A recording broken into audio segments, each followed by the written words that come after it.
Hey, and welcome to the late show Love and Relationship. Whilst Agent munching his food during the introduction. I thought I'd make an entrance, right? Why not? How's it going, bro? I'm good. How are you? Awesome.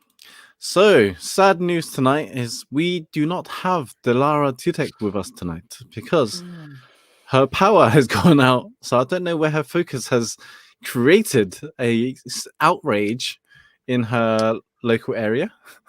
Yeah, she's got a blackout right now. No power, no electricity, unfortunately. So she is out without any electrical power. So it means that she is not able to join us tonight. However, you will have Ik and I as the dual partnership to handle what goes on in the show. Yeah, I'm just here to banter and provide you guys with entertainment. You know what I mean? So we won't go into the relationship questions that we had through the form. We can do it depending on what it is, but I would prefer to have Delara here for those. Good idea. And also, we could accumulate a bit more for next week's episode instead. However, there was one. There was one that we can talk about, and I think it would be very relevant for this show, actually. Funnily enough, I was looking at some of the stats on our podcast on Live Your Truth. Yep. And soulmates and twin flames seem to be very, very popular. No lie. Wow. Why am I not surprised? Soulmates and twin flames seems to be very popular for some reason. So that episode in our podcast is the most popular one, then? It's not the most popular. It's one of the most popular ones. Okay. Yeah, one of them. Masculine and feminine energy is another one as well. Fascinating. Very fascinating. So yeah, there's a few ones that do stick out. That I was like, these would be good ones to talk about. Now, especially now that Delara is not here to talk about it, but we could talk about it because it's part of our premise that we talked about. Which one you like to address? Which one feels true to you? Whichever the audience wants. Ask the audience, whoever's on. Okay, audience. So thank you all for tuning in, by the way, on a Friday night evening with our late chat show, Love and Relationships. So we've got self-love is a good one. That's been a very popular one. There's a theme, isn't it? Everyone's looking for love and relationship. Soulmates and twin flames has been a good one. Masculine and feminine energy is another one. So there's 3 topics you could pick from those 3. If anyone wants to choose anything or wants us to go into a bit more, please feel free to comment. Let's see who's around. No comments so far, but yeah, there's 3 options. So what do you feel like talking about, bro? What do I feel like talking about? Apart from aliens. Yeah, aliens doesn't fit Friday's night show. That's on Wednesday nights. We won't get away with love and relationships with aliens tonight, I'm afraid. You never know, You never know. We might be dating an alien, we just don't know it. That works. Actually, we'll let the audience decide what they want us to talk about, but I like to give a little bit of feedback. And basically, on Tuesday, was it Tuesday or Wednesday? Wednesdays. Delara had her... Tuesday's workshop. Her workshop, her conscious dating workshop. Yes, how did that go? Yes, that was really, really good. I'd like to talk a bit about that, actually, because it was quite fascinating. Now. So, for those of you who didn't join us on Tuesday, Delara actually did a virtual online workshop on conscious dating. And there's quite a few things I've learned, there's always new things that you can learn. But I would say I'll share a few of my takeaways. So one thing I learned from Delara in the workshop is that actually we all have an attachment style. which is really, really fascinating. So there's three attachment styles. There's secure, there's anxious, and there's avoidance. And I think my attachment style before I did any kind of relationship work, with myself, I'm talking about inner work with myself. Before I did any kind of inner work of healing and all of that and growth, personal development, my attachment style was pretty much avoidant, which is all about avoiding love and relationship, avoiding commitment, and because we're afraid that we might lose that relationship, we might lose that person, so we do whatever we can to kind of like avoid it. And the anxious style is more like so Dilara's attachment style was the anxious style, which is more of a fear type, fear in the sense that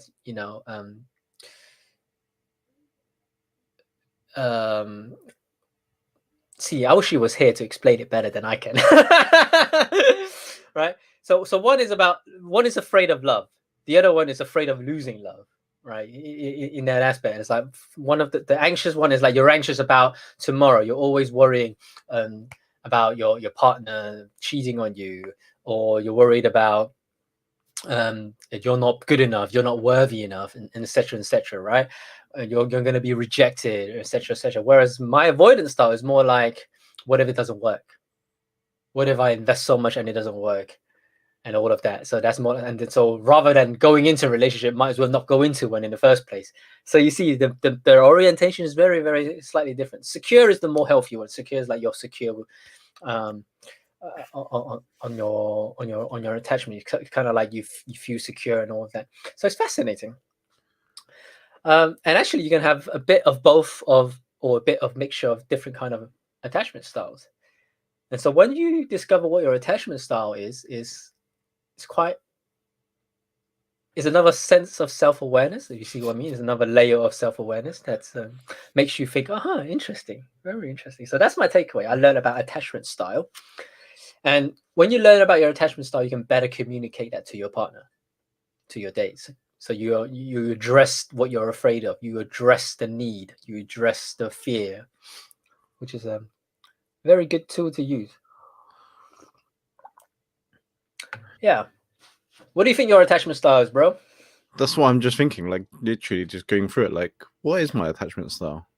So she went through two questions with us that will help you identify. And the first question is basically, you don't think about it, it's the first thing that comes up to your mind. Okay, so you answer this question, or you complete the sentence. When I let people love me, they ... When I let people love me, yes, they love me. They what? Do they? Okay, so when you let people love you, they love you. When I let people love me, there's an assumption. You have an assumption. When you let people love me, they what? It could be they love care. you. I don't know. They care. They care. Okay. And when I love people, they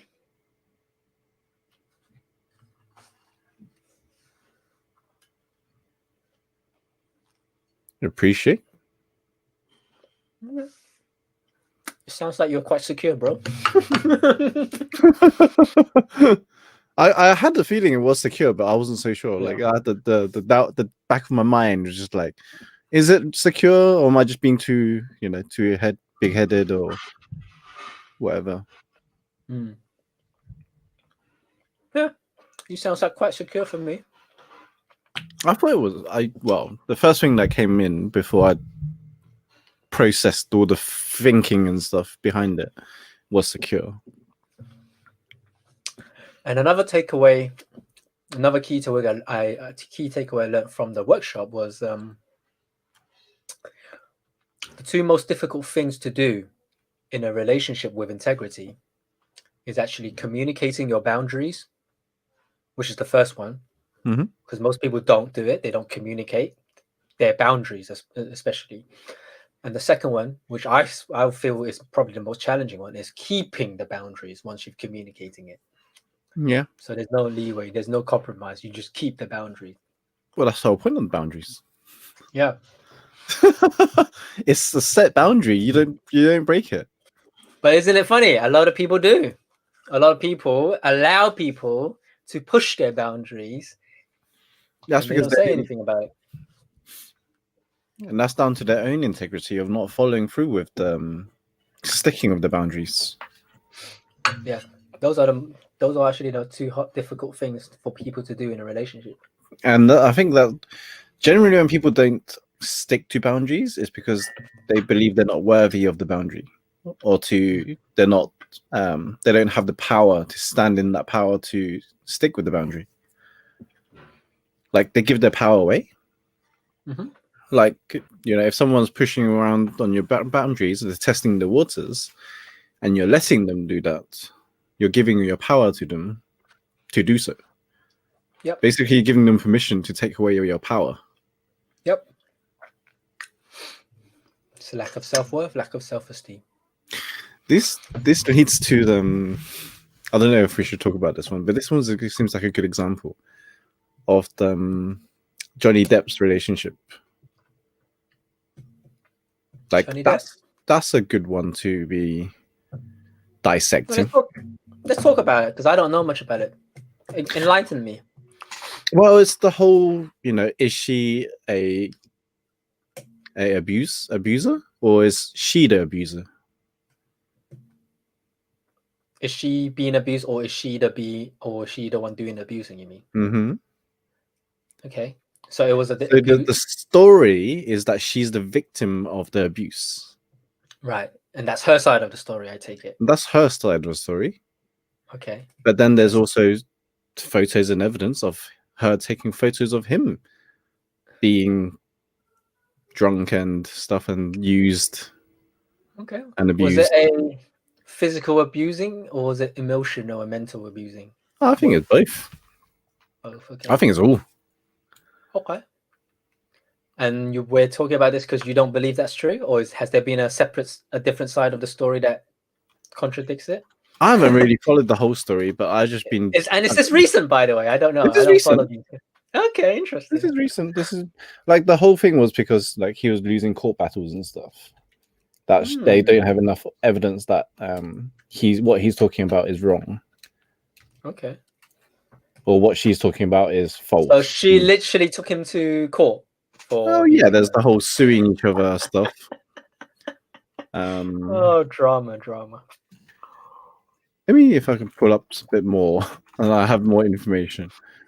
So Will said a bit of everything, I reckon. Okay. Yeah, that's why I said there's both. Like both of them are abusing each other in the relationship. But I don't believe it's one-sided. That's the thing. I don't believe it's never one-sided. Yeah, I don't believe it's just like Johnny Depp abusing Amber Heard. I believe it's Amber Heard abusing Johnny Depp when he's slaughtered and drunk and, you know, drugged up, whatever, as well as, you know, them just doing it to each other, basically. That's how I see it. Yeah. Well, a lot of things that happens in relationship, the reason why people go through breakups and divorces, self-sabotage. It's always self-sabotage. It's never one person, unless they're in a narcissistic, abusive relationship. That's slightly different. I think that's what they are in, though. Like both of them. They're both.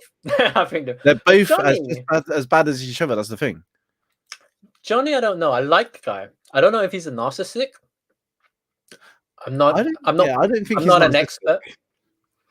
I'm not an expert to identify whether he is a narcissistic or not, but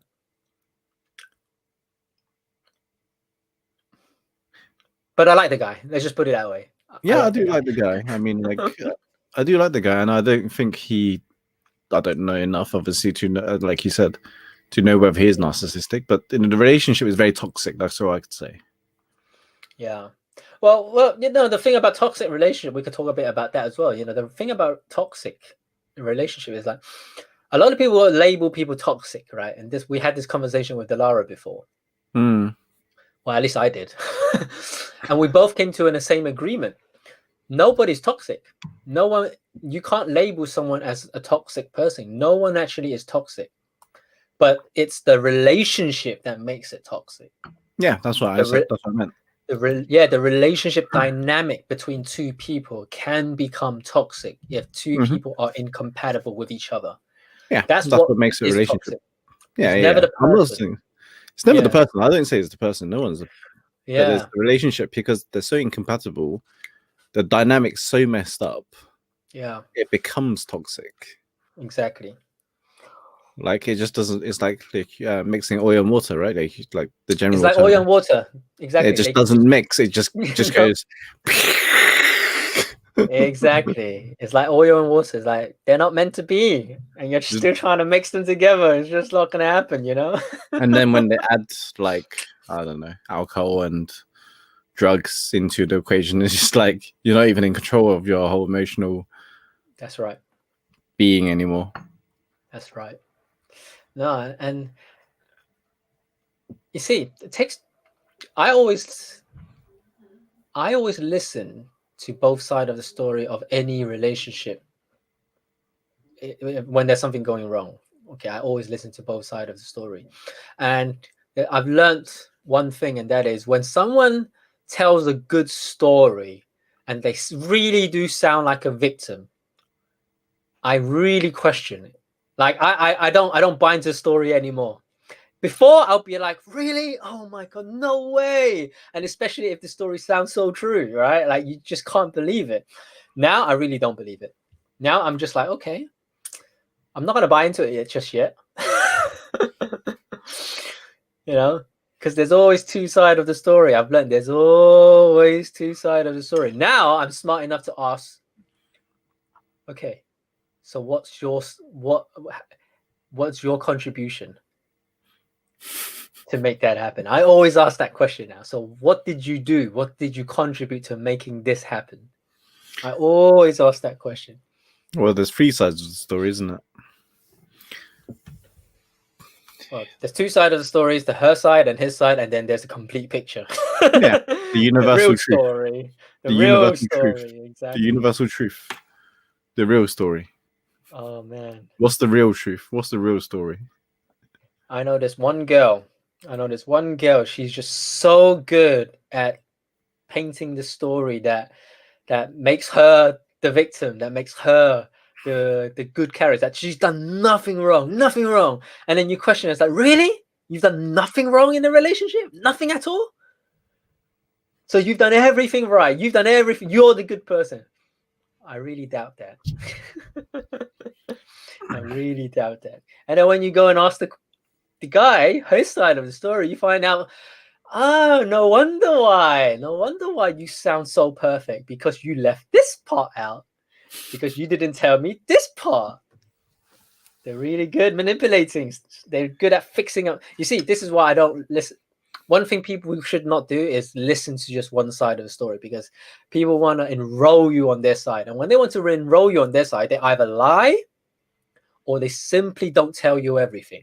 They didn't tell you the truth. They don't tell you the complete truth. They will tell you A, B, C. They'll leave out D. They might leave out E, and they'll tell you F, and they'll tell you G.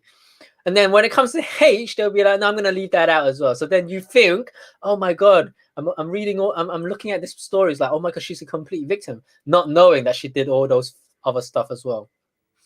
That What contributed. What was their contribution?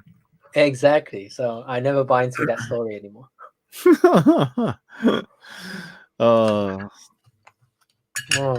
it's fascinating. fascinating human beings, right? Which is why I wrote on Facebook my status update the other day.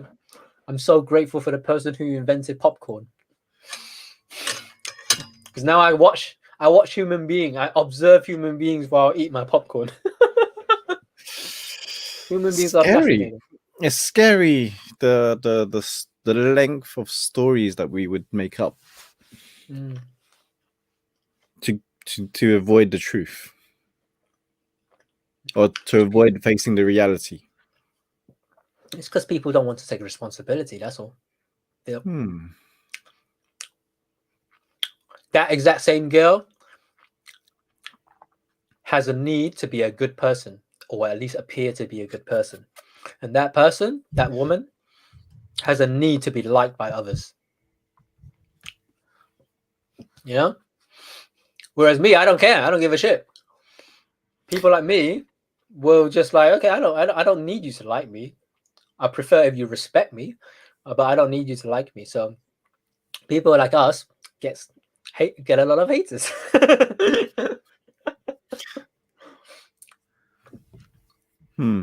It's fascinating. It is. So, those who are watching, if you have any preference on topics, so soulmates and twin flames, masculine and feminine energy, and self-love, or anything you guys want us to talk about tonight, or any other topics you guys want to talk about, because yeah, it's literally me and Ick buddying up tonight because Dilara is not able to join us tonight due to a electrical blackout, which is unfortunate. At least we can keep it short tonight. Well, yeah, we'll probably keep it short tonight. That will go into a few hours. probably we'll do an hour or so tonight just to keep it short and sweet. Usually when we have Dilara and another guest, it can go on forever. Well, that's because the quality of the conversation goes on a bit further. And we have more people, more inputs in the conversation. So, it's a shame that we don't have a polling option on here to do a polling. Oh, well.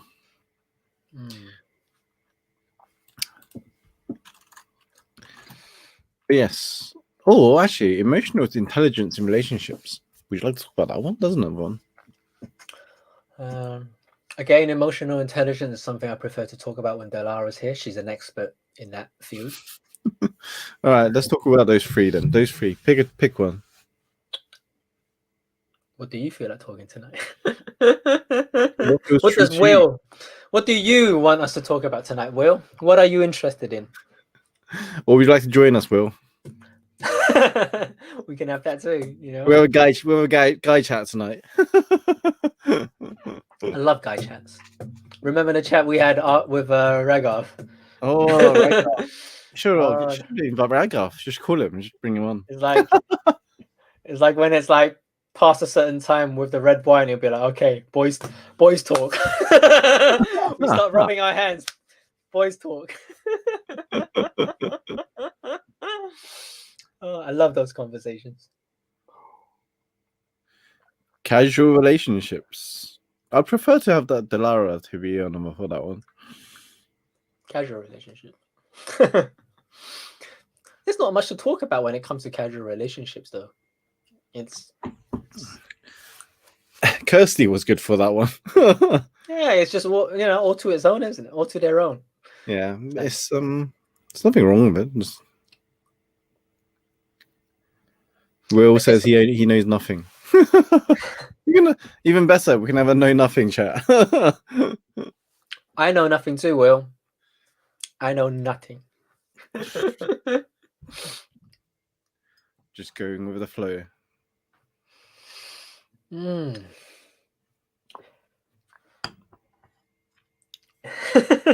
Even Will knows. Bloody hell.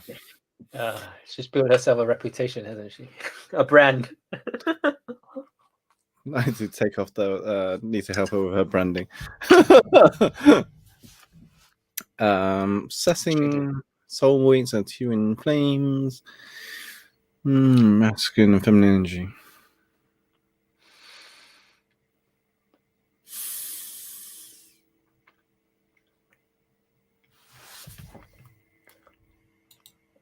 I prefer just answer questions if anyone's got any.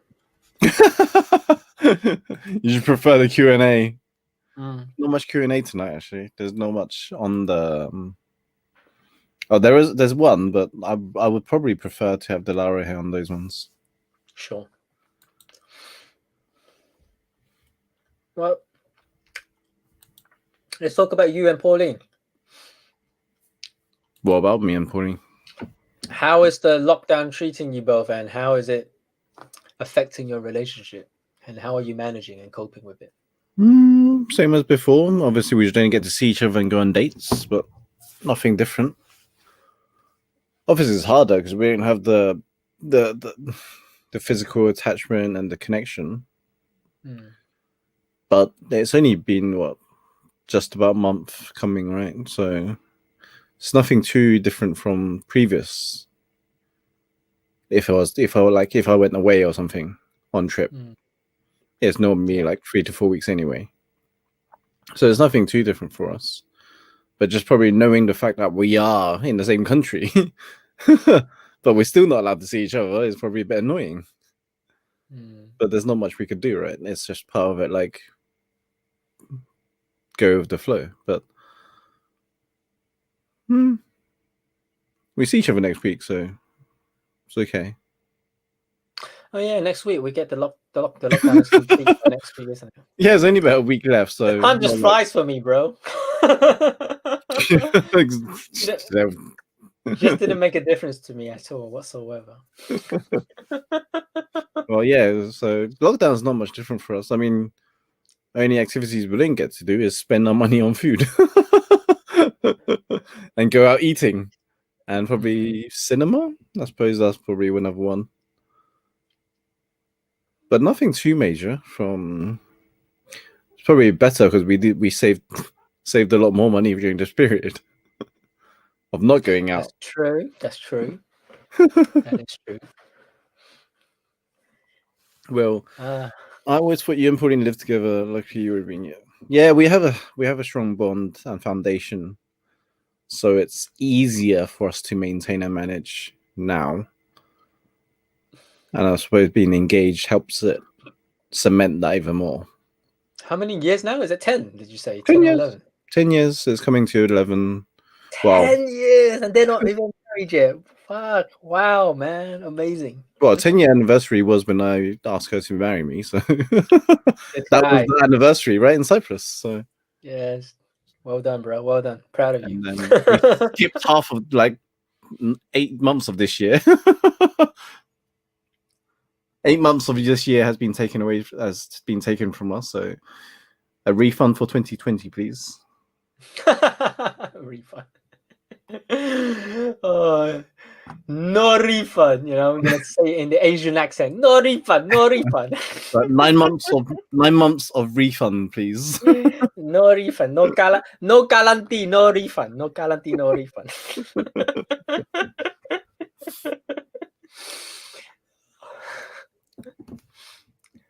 Oh gosh. But yeah, nothing.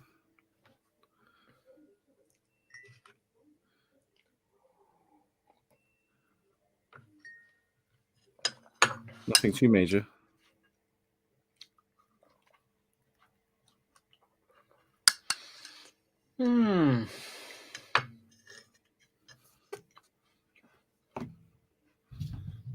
How are you coping, bro? I'm good. I'm really good. I miss being single and I enjoy being single. Just love it. You know, I always tell people, right? My dream that I see myself one day when I'm old, when I'm really, really old, when I'm like a 60, 70-year-old granddad, my dream is to just sit underneath a big, giant, beautiful tree on a beautiful day, playing chess and drinking tea. That's my dream. That's my lifestyle. That's the kind of lifestyle I've always wanted. And I thought to myself, I'm just missing a bloody tree and a good weather these days. We'll ship you off to Asia if you want. That's literally the only thing I'm missing because that is my lifestyle. Hong Kong, that's exactly the lifestyle there. And I guess I didn't realize how important this was for me when I was in a relationship. And that is, you never had it. Yeah, the peace, the inner peace is so important for me. Yeah, you never had that chance to have the inner peace. Like the whole journey through it, or even when you realize you had the whole self-awareness stuff that we did, you jumped straight into a relationship. Yeah, it's quite. You didn't get to embody the whole self-awareness, like the experience or the was it assimilation? Yeah. So basically, what you're saying is basically I got into the relationship while I was going through a big Transformation state. transformational period. So Mhm. I was changing. I was Yeah. changing into a different person. I was growing, and I was becoming a very my values have changed. So it did make the relationship tricky and very challenging when I was in it, obviously, because I was experiencing change every single day. Yeah, exactly. So the relationship would have been fine if I didn't change and if I didn't grow. But as I was changing and as I was growing, the relationship became not the right relationship anymore. Yeah, because you also started going into like the quantum physics realm, Oh yeah, that was fun. like the deep science realm of the whole thing, and I was just like, how far are you going? Right? That was very fun. Like even I didn't go to the quantum physics side. Even that would probably shifted a lot more for me. But during this period, I suppose I was a bit more lucky because my growth started before even doing personal development with Pauline.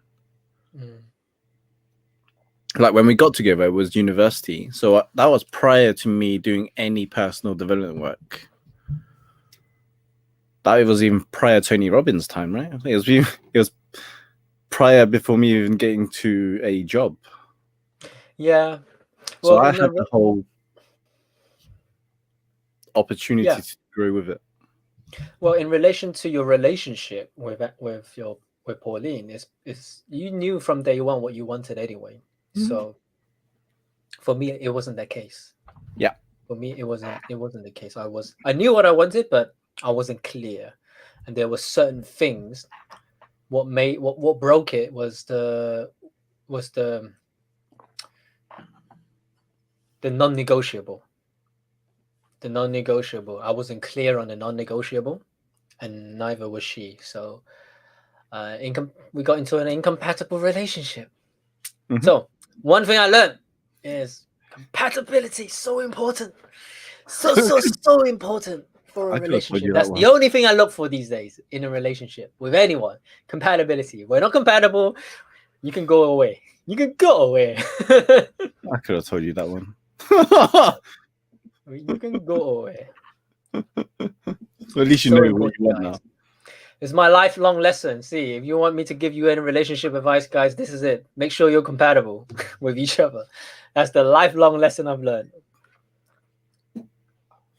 Yeah, I agree. We can talk about compatibility, actually. Go for it. That seems to be definitely something I could share with. Definitely something I could share with. I have full-time experience and knowledge on that, and full research on compatibility when it comes to relationship. So I looked into So when it comes to the realm of compatibility, right? I looked into all aspects. When we're talking about compatibility, we have values. So if your values are not the same, you're incompatible. We have characteristics. Values. You want to say? Yep. For those that don't know what values are, could you briefly talk about those? I think that's really important because everyone seems to have a different definition for values. Okay, so values, the definition of value is what's the most important to you? What do you find to be the most important in terms of qualities in a person? Okay, quality. We're talking about qualities here. What qualities do you find to be the most important to you? It represents you as a person. It represents you strongly, in which that you live by your values. You live by it, and you stand by it, no matter what. So, for example, honesty is a value, but not everyone has honesty on their value list. Not everyone's honest. Okay.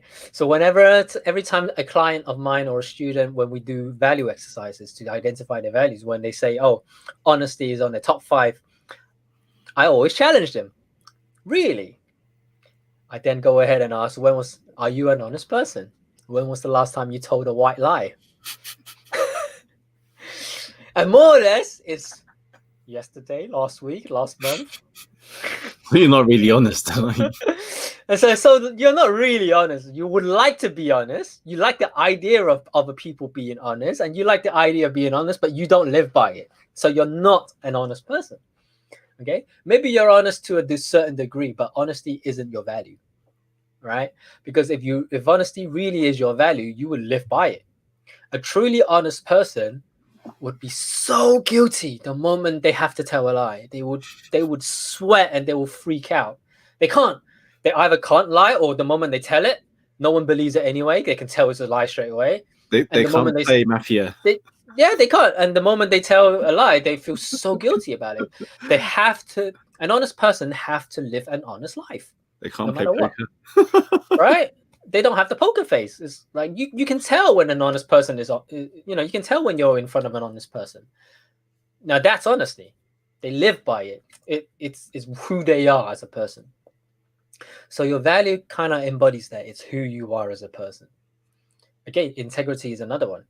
When someone say, integrity is my top value, you can challenge them. It's like, really? Do you really walk your talk?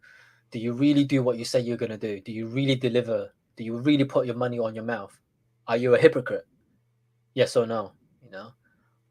These are the things that you have to challenge people on when they say that's their value. So that's what values are. So value is very, very important. You got to know what your top 5 values are, because if you don't know what your top 5 values are, chances are you're going to be in a relationship with someone who has very different values to you. And it will annoy you. And here's another clue. When someone steps on your value, it pisses you off. So if you're an honest person, for example, again, if you're an honest person, really, truly an honest person, and someone lied to you, you would really get pissed off. You feel hurt, you feel betrayed, and you feel so pissed off because someone has lied. Because honesty is your value. And if someone is dishonest to you, you get pissed off about it. So same thing. So when you're pissed off about something that someone has done, you're not pissed off at them. You're just pissed off at the fact that they have stepped on your values. Okay, so that's what values are. So values are very important. First thing to look for in compatibility is values. I always say make sure that your partner, the person you're dating, the person you're planning to be in a long-term relationship with, has at least 3 values that are similar to yours. If What not, are yours now? Identical. Mine is freedom. Freedom in the sense that I am free to choose. I am free to choose what I want to choose. So so it's more like a freedom of choice, really. Choose where you get to eat. Yeah, seriously, no one tells me what to do. No one tells me what to do. No one can tell me what to do, and no one can suggest otherwise. I will always choose. I have the freedom to choose, and I embody that. The second one is truth, same as you, bro. The second one is truth, and truth not the same as honesty. Truth being just that I know what's true for me, and I live by my truth. I always express and speak my truth, regardless of whether you'll be offended or not, right? I stick to my truth. I know what my truth is. And if I don't know, I'm always looking for my truth. So truth is very important to me. Third one is integrity. So that's why I don't make promises anymore. I don't promise on anything. I don't believe in promises. If I say I'm going to do something, the likely chance of me doing it is very, very high. But if I promise to do something, I definitely will do it, no matter what. So that's why I don't make promises anymore. Right? Because I'm not sure if I can deliver or not, so I never make promises. So I walk my talk. I don't pretend to be someone I'm not. This is who I am. This is exactly what you get. So those are the top 3. The fourth one is growth. I'm always growing. Mentally, spiritually, emotionally, physically, working out with my little brother. Slow growth, but it's still growth. But growth is important. As long as you're working out, doesn't matter whether you're like. It doesn't matter. Like even like if you do 20 minutes, it doesn't matter. Like that's what I say. Yeah. Like even my workouts now at home, it's only hit workouts, 15, 20 minutes. And I go for a 10K step walk, but it's not like heavy lifting anymore at the gym because I don't have those at home, but I just do band hit workouts just to maintain. Yeah. Doesn't matter. Yeah, same. The last one, so something has shifted for me over the past 2 years. Family has come top 5. It wasn't there before, but family is now my top 5. Interesting. Family wasn't near your top 5 previously. No, it was top 10, but it wasn't top 5. Yeah, it was like way at the bottom somewhere. Yeah. So that has gone up. That has shifted itself up for various reasons that you know of, obviously, because dad passed away. Have two brand new nephews that I really, really adore and love. It just allowed me to think, why am I working so hard? I think it has shifted for a lot of us during this period, like this year, for most people. Like, what is important to us nowadays? Like, we work so hard, we travel to work, we spend 2 hours, 3 hours sitting commute into train, into work.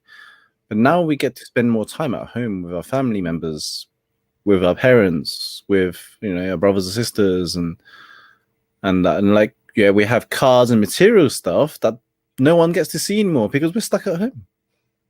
Like like the thing that like I talked about was I used to have a flashy sports car. What's the point of having a flashy sports car when we're not allowed to drive anywhere? Like no one sees it. I don't get to drive it anymore because we're not allowed. We're not supposed to drive it. We're not supposed to go anywhere. Like, what's the point of having a flashy car? Like, the whole material stuff kind of dropped for me, and it was just more like what was important to have. Nowadays is like a new office setup, lighting, background, backdrops, Teddy. It's like what? And with the world of social media these days, you could just put a picture of a Lamborghini, put it on your Instagram, and people think you own it. Yeah, that's the thing, right? Like, just take a picture in front of a yellow Lamborghini, and people. This year has changed a lot of values about what's important. What is important? Right. Family is very important to me. The connection with friends has been more important than previously. People you just don't get to see in general, but you have more time to spend now to catch up with people. Like I recently caught up with Steve Woody. Yes, he mentioned you because he dropped me a message. Just very sweet of him. He just dropped a message to say hello, actually. So it's good that you caught up with him. See people like him that has been in our lives for a few years, but you know where they are and just making sure they're okay. So yeah, family and friends has shifted for me upwards in terms of value. Yeah. Just knowing like what is important. Why do we work so hard? Yeah, absolutely. I was struggling between peace and, in terms of values, peace and growth, but I realized peace is more of a state. Peace is a state. It's not really. Yes. I wouldn't say that. Yeah, it's not a value. So for me, peace is your ability to maintain and control your emotions. Yeah. So being in a peaceful state is what I strive for every day these days. It's the most important thing for me, state-wise. So cool. Yeah, that's values. The second thing is characteristics.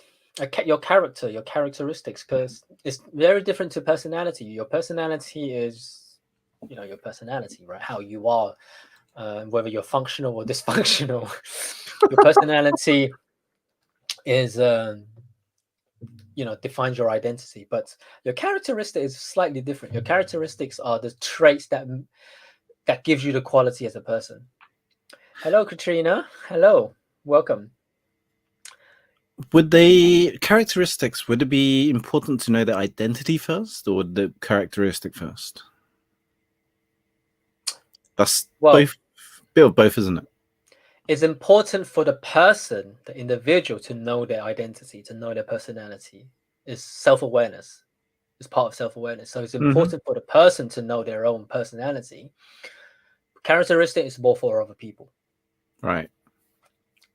Yeah. So for example, when you hire someone, when you go in an interview, what you're really looking for, you don't look for someone's personality. You look for their characteristics. How are they in a team dynamic? How are they under pressure? Yeah. Under work pressure? How are they when they need to operate at high stress level? How are they like when they have to deal with other people socially and work-wise, right? What you're looking for are characteristic qualities in the person to see whether or not that person will be a good fit with the company culture and whether or not that person will be compatible to work with. It has nothing to do with the personality, because the personality could be introverted, boring, quiet, don't talk much. Doesn't mean he won't get the job done. Yeah, that's on the other side. The personality could be a bubbly, fun, chatty, joking person, a little bit crazy and wacky. Again, doesn't mean he can't get a job done.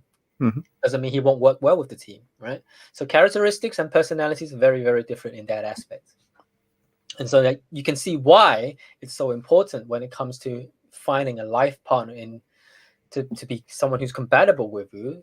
It's important to actually look at the characteristics first rather than a personality. People always say, I'm looking, what makes you attractive to a person? Oh, it's the personality. They don't know what they're looking for.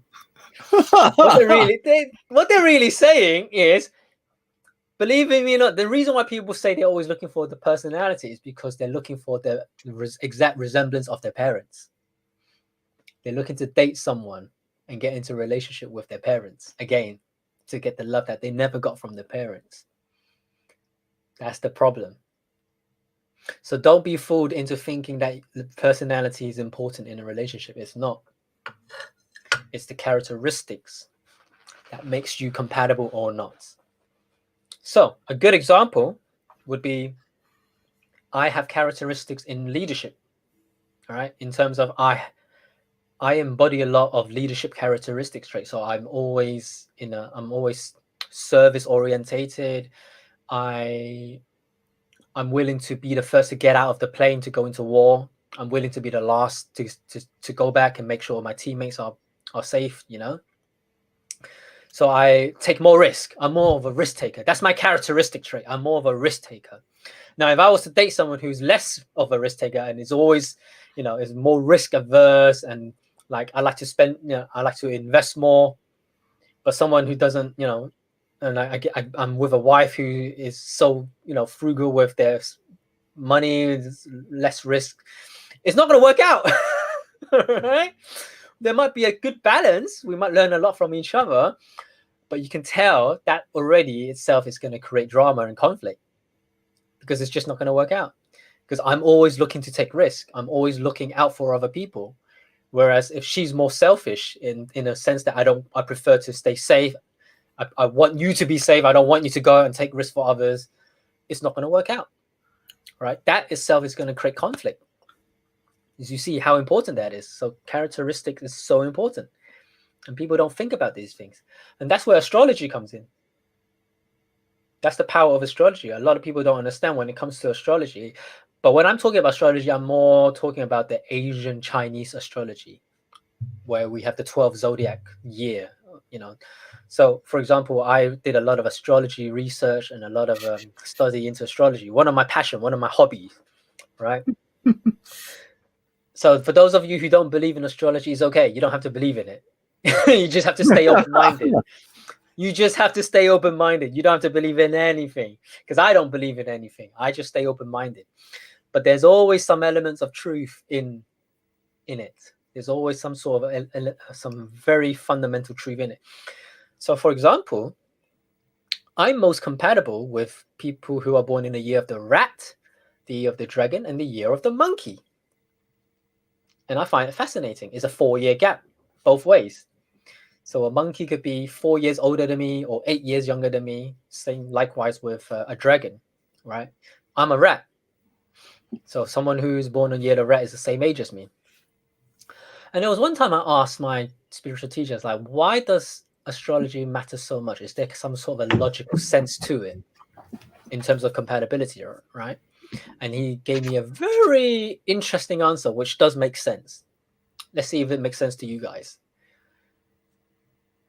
So, mathematically speaking, there's a 12-year cycle in the Chinese astrology. If you think about it, if you are with if you are with someone who is born on the same year with you, or just a year younger than you, or even 2 years younger than you, there's some sort of compatibility because you kind of grow up in the same. It's close enough, right? It's kind of close enough. The interest you have, the passion you have, the things you watch on TV, the schools you go to, the age gap isn't that much of a difference. So there's some sort of a compatibility there. Where it gets interesting is on the 3rd year, when someone is 3 years apart, it starts to shift. It starts to be different. There's some sort of a generation gap starts to happen. All right, that's the funny thing.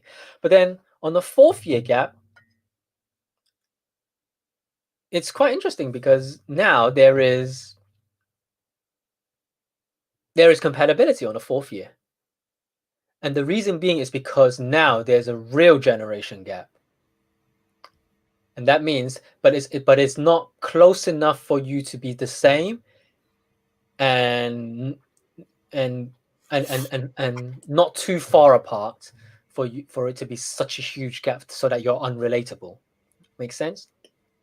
So he explained it to me in this way. I'm not really good at explaining it, but he explained it to me in this way. So every 12 year, you look at, so you ask why is the Chinese astrology 12 year separated into 12 animals? Well, if you look at it this way, because every 12 years signifies a very important aspect of our life. At the age of 12, we hit puberty. Most people hit puberty at 12. We start secondary school around the age of 12. That's why on 13, we become teenagers. Isn't that fascinating? At the age of 12, something significant happens. We kind of step out from childhood and we step into the transition phase to becoming an adult. That's why it's important. At the age of 24, the next 12-year gap, interestingly, that is when we start our career. For most people, we finish university, we finish learning, we finish studying. Our brain doesn't really have that much of a capacity to learn anymore. We learn through experience by doing now. So we have to go out into the world to make money, to do stuff, to make, to achieve, really. And that's when we start to go out and and get into our career. So that's significant. And at the age of 36, which is the next 12-year gap, my age, right? My age. Now you're starting to think about settling down. Now you're starting to think about, let's start getting serious in life. Let's start focusing on saving money. Let's start thinking about solidifying my foundation and start thinking about starting a family, right? We start thinking about family, creating a family. We start thinking about saving and starting to invest money and such and such. Now we're thinking about creating the next phase of our life, creating a family. So that's significant. And then the next 12 year, at the age of 48, that's all about stability because you're almost hitting 50. And most people at this age of 48, now they're starting to think more about security. So they're going to take less risk. They're not going to be so ambitious anymore. They're going to take less risk. They're going to spend more time with their family. All right. They're going to do stuff to make sure that the security bucket is filled up. Right. They're going to start doing more to look after their health as well, etc., etc. And then, of course, at the age of 60, which comes to the full 60-year cycle, is a new life. Chinese people say when you hit 60, you begin a new life. You start all over again. So at the age of 60, you come to the point where like you're ready to retire. You're ready to just fuck it. I want to do whatever the fuck I want to do. You know what I mean? So you can see that's why the number 12 is so significant when it comes to the lifespan of a human being. And that is why the astrology is in the 12-year cycle. How about the whole Saturn return? Saturn return is slightly different. So Saturn return is what is the so for those of you who don't know, Saturn return in astrology is about every 28 to, well, the exact year is about 29 and a quarter year. But the Saturn return is basically the planet Saturn orbits the sun just like the Earth does. But it takes 29 years, 29 plus a quarter year, something like that.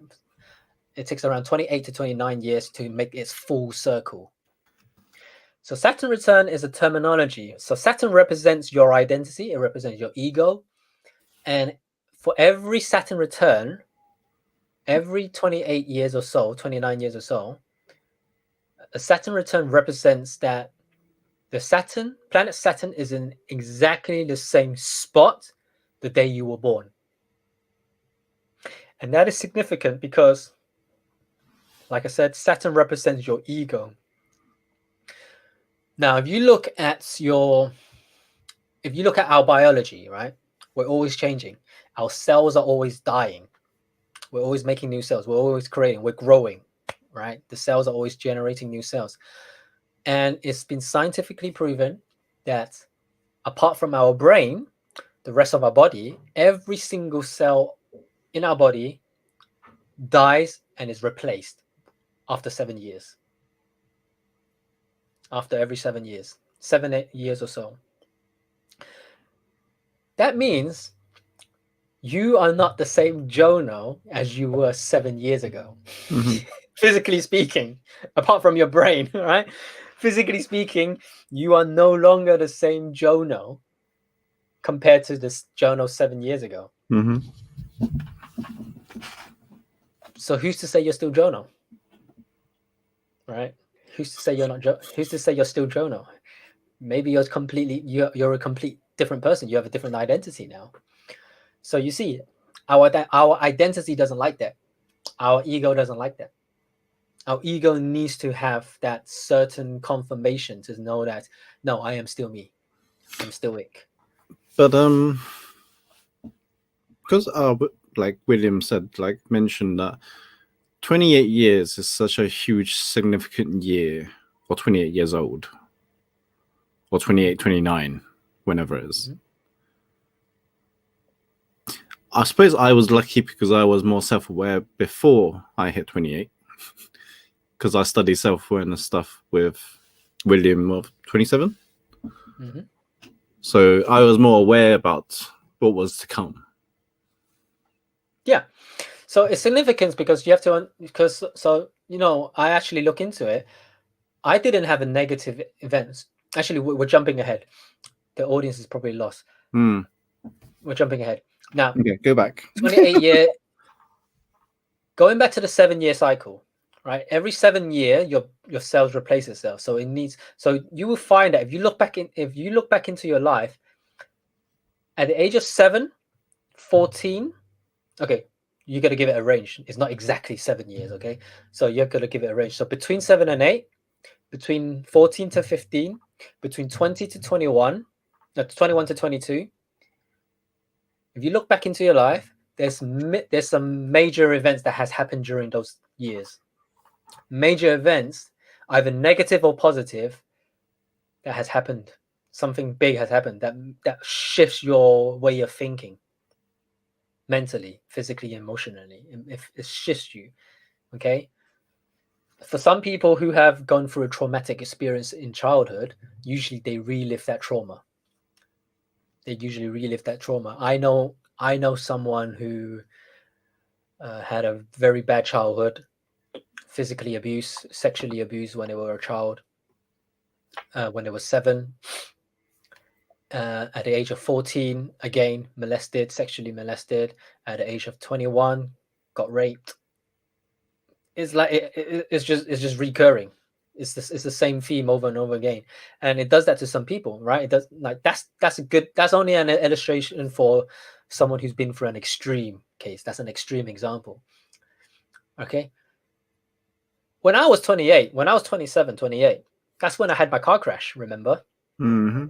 That's when I had a car crash, a near life and death experience that made me go into personal development, that made me go into entrepreneurship. My life literally switched 180 degree at that age during my Saturn return. So it's not like, oh, your Saturn return is like 29 years. So when you're 29, that something big's going to happen. It doesn't happen that way. It's a transition. So something happens slowly, but there's a transition phase. So for me, it was usually it's 27 for most people. Why do you think most people have an identity crisis at the age of 28? Between 27 and 29, most people go through an identity crisis around that age. What we call midlife crisis, right? What we call midlife crisis, because that's Saturn return. Because the ego needs to create something on the outside external world to reinforces its identity. For you, bro, you started self-awareness work. Yeah, that was the positive change, wasn't it? Was I Your life shift 180 degree as well, remember? Yeah, that's what happened. I had a positive experience. You had a positive experience rather than a negative one. So you went on your first retreat. You went on your first transformational retreat in South Africa when you were before 28, literally before 28. Yeah. See? So it can be positive or negative, but there's always a big event that happens that turns our life around, either positive or negative, one way or another. It really depends on what your ego needs to reinforce. It doesn't always have to be a negative one. It's just that your identity needs to make something happen so that it reinforces the belief system that we already made up since childhood, so that it knows that, okay, good, I'm still Jono. Good, I'm still Ick. I'm not a different person. Yeah. That's why it's significant. That's why the Saturn return is significant. So that is the 7-year cycle thing. And it's backed by biology because your cells are always changing. Like I said, it's backed by biology as well. It's a fascinating thing.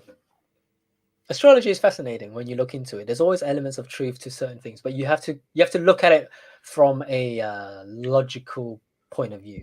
Open-minded. Open mind, but make sense of things. Everything can be explained mathematically if you really look into it. But don't take it for gospel. Yeah, don't take it for gospel. Don't be superstitious, is what I say. Don't be superstitious. Don't just believe in what the books tells you. Don't believe in what other people tell you. Just, you gotta do your own research. You gotta look into it and find out what really, really makes sense. Well, what resonates with you anyway. Yeah. So, characteristic is very important when it comes to finding a partner. Compatibility, characteristics, values, and characteristics. So astrology. So I'm looking for a dragon girl. Right. Fair enough. I look back at all of my past ex relationships, and it's really fascinating. It's like, what animal were they? And how many year gap? I was like, where's the incompatibility issue? It's really, really fascinating, bro. It's really fascinating. Personality wise, they all have the same personality or similar. So I'm always attracted to the same type of girl that have the same personality, but the characteristics are totally different. You see, very, very different. So now I'm not looking for personality anymore. I'm looking for characteristics. Very important. That's going to be new. Yeah. You're going to be so careful with that. The funny thing is, it's not... that you're not falling for personality. Yeah, what the funny thing is? It's not even being careful now, because I just know it now. I just know so well. I know exactly what I'm looking for. So when I see her, when I meet her, I just know she's going to be the one. Without a shadow of a doubt. I just know. It's just one of those things. Just like she's my wife. That's it. That's it. That's it. She's it. She's my wife. And I know that because there are obviously some people in my life that embodies those characteristics and values. So I'm be like, okay, I'm looking for someone exactly like her. So I'm Right? looking at the comments. She's There. not the one, but I'm looking for someone who embodies aspects of that. So I know. I'm Hey, reading. Caroline! I'm Hey, reading Caroline, Caroline's joking your comment. mum. But no, Caroline. But that's the funny thing. We and Caroline joked around about this. It's like that's why me and Caroline we get along so well. There's great synergy between me and Caroline. She's like my godfather. Like she and my godfather are very much alike in the aspect that they're British and they're so wise and their characteristics and mine. There's just so much synergy. I'm like, yeah, Caroline. I'm looking for a younger version of you for sure. Caroline is an amazing mentor of ours. For those that don't know, she is our voice coach, voice trainer. She's our communication teacher. She Oh is my a god, communication teacher. she's brilliant. She is amazing. So if you are looking for someone to train you on communication, speaking, or voice, Yep, check out Caroline. Her work for is sure, amazing. She's amazing. for sure. She's trained both Ike and I. So Yeah. So I'm looking for people like Caroline, a person like Caroline, just a little bit younger, maybe a bit more yellow skin like me. does the culture have to play a part in that, bro? No, it doesn't. But You just prefer it, right? Yeah, it's a preference. Okay, It's not. there we go. It doesn't have to be, but it's a preference. I see where you're going with it because I'm the same as I have the same preference. Yeah. Is to have someone. I think it's just more of communicating with parents. Yeah, I do it for my mum. My mum always joke around and say, same color, same color. I don't get who you come home with, but same color. She always say that, and it's not because my mum's racist, by the way, guys. It's not because my mum's racist. It's She just just communication. she just wants to be able to talk to her, It's or at communication. least, It's communication, yeah, and that connection, and she wants to have that connection in terms of culture, at least the culturally similar or cultural similar upbringing, at least. Yeah. or at least, yeah. And actually, her biggest excuse is I want to make sure that my grandchildren, when I take them shopping, people don't mistaken me for their nanny babysitting. Yeah, I understand. I understand that too. I suppose this is a culture thing, but yeah. So, but no, it doesn't matter. It doesn't have to be. It doesn't have to be. preferably, preferably, but it doesn't have to be. So okay. Cool. Yeah. What else in compatibility, bro? So you talked about There was a third thing. values and characteristics. Values and characteristic, yes, and vision. Ooh, vision is a good one because we came across very important. Pete and Jamie had a great vision, a combination of great vision together. Yes. And how they started the whole sales academy. Yes. And so, like their vision of the relationship.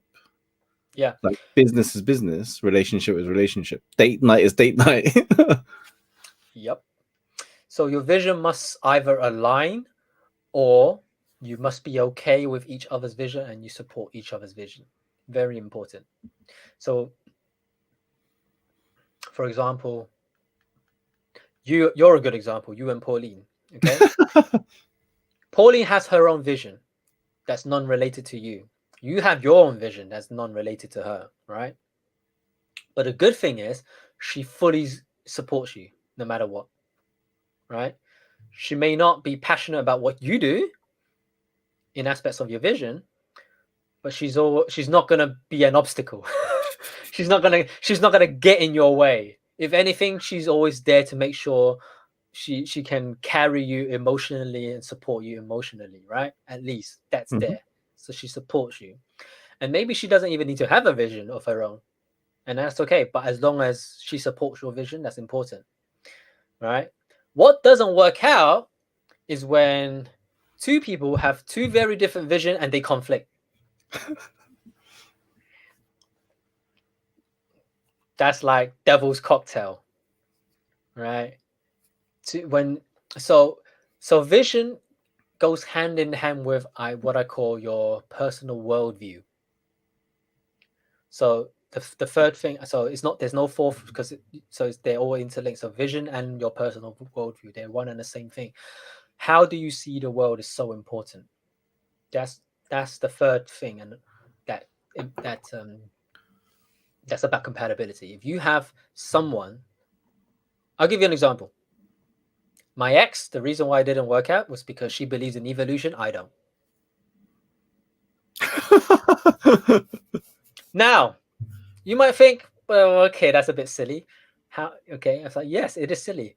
Now, it wouldn't be a problem if she was okay with me disagreeing with her, but for her, it was a big problem. It didn't sit well with her unless I'm on the same page as her, unless I see life the way she sees life.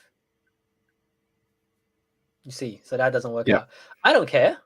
You can have a different worldview. You can believe in aliens. You can believe in evolution. It doesn't bother me, right? I will respect you no matter what. I would respect your worldview, but you must also respect mine. And if we both can be in a space where we can agree to disagree, that will work out. That's fine. But if you're not okay with that, then there's a problem. So, for example, now that my mom's a Christian, if she was to get remarried, she will never marry someone who's not a Christian, that has exactly the same belief as her, right? That's important to her because it's linked to her belief system and her yeah, it's linked to her belief system. It's linked to what she believes in, what is important to her. So that's important. Your worldview and your vision. What's your vision? Where do you want to go in life? Where do you want to be in 10 years? And if that doesn't align with your partner, then that's a problem. A good example would be if you're an environmentalist and you're all about saving the planet, and your partner isn't, and your partner is actually the opposite. They're all about capitalism.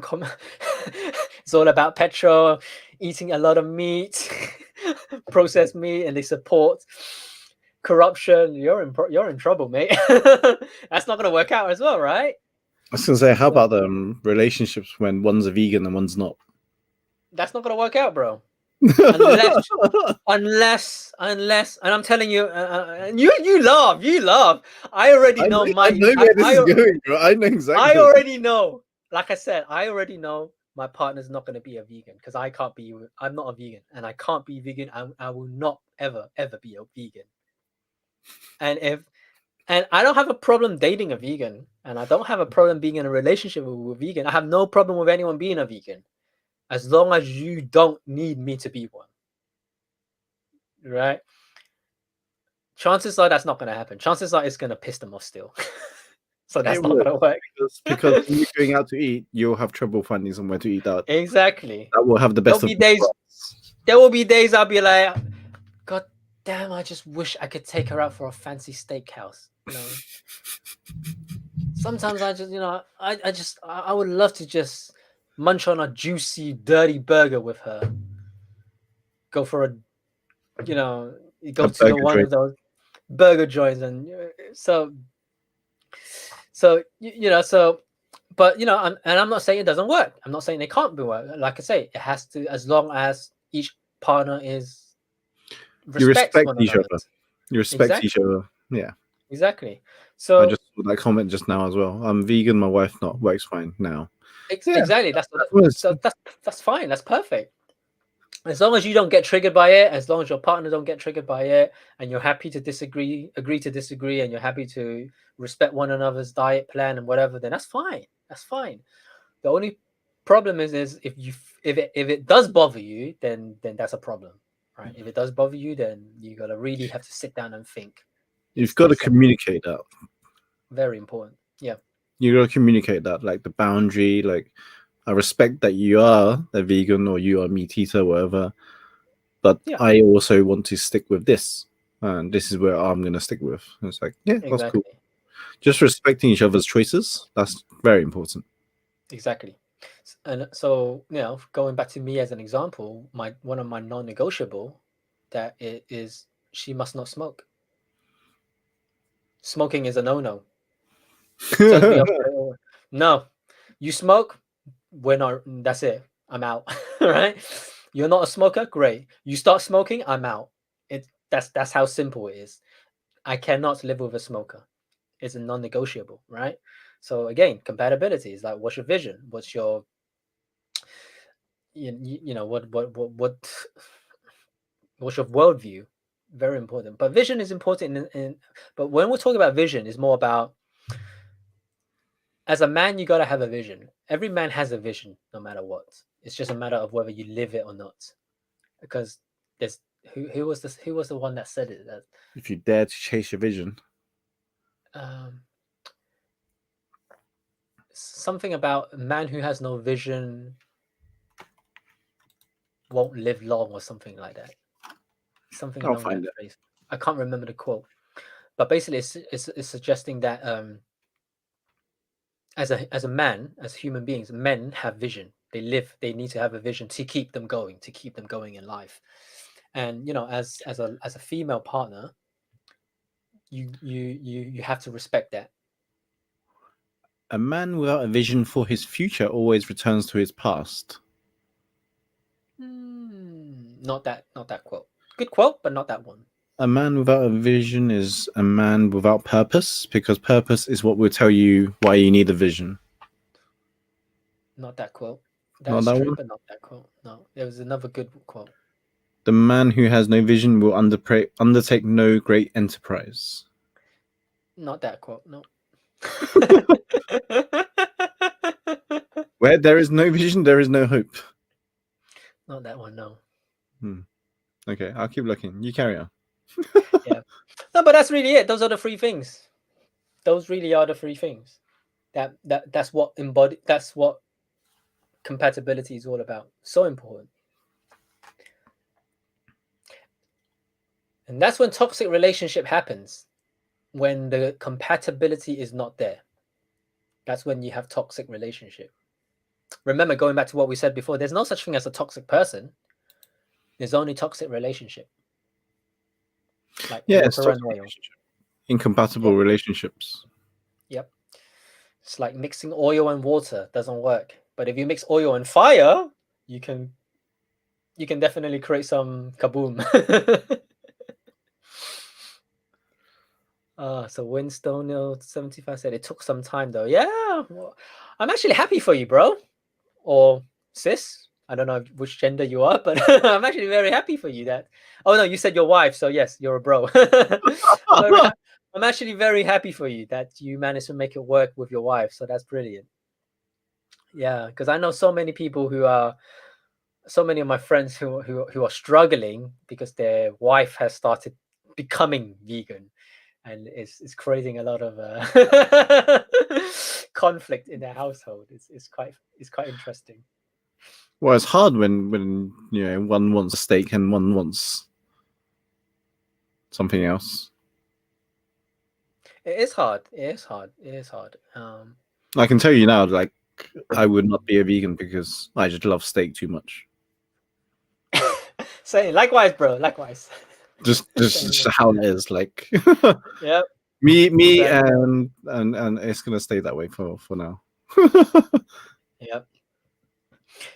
And I'm sure we were a monk in our past life, so we lived a vegan life before. Anyway, we've had enough of that. Past life we've had enough of that, right? We've had a lifetime of veganism. I think we're done with that. so we've done we've paid our dues. We paid our dues. Now in this lifetime, we're living it how we want to live it. Yeah, exactly. He who has no vision of eternity has no hold on time. No, nope. Not that one. Not that one. Yeah. Anyway, I think we got the point of why you need the vision.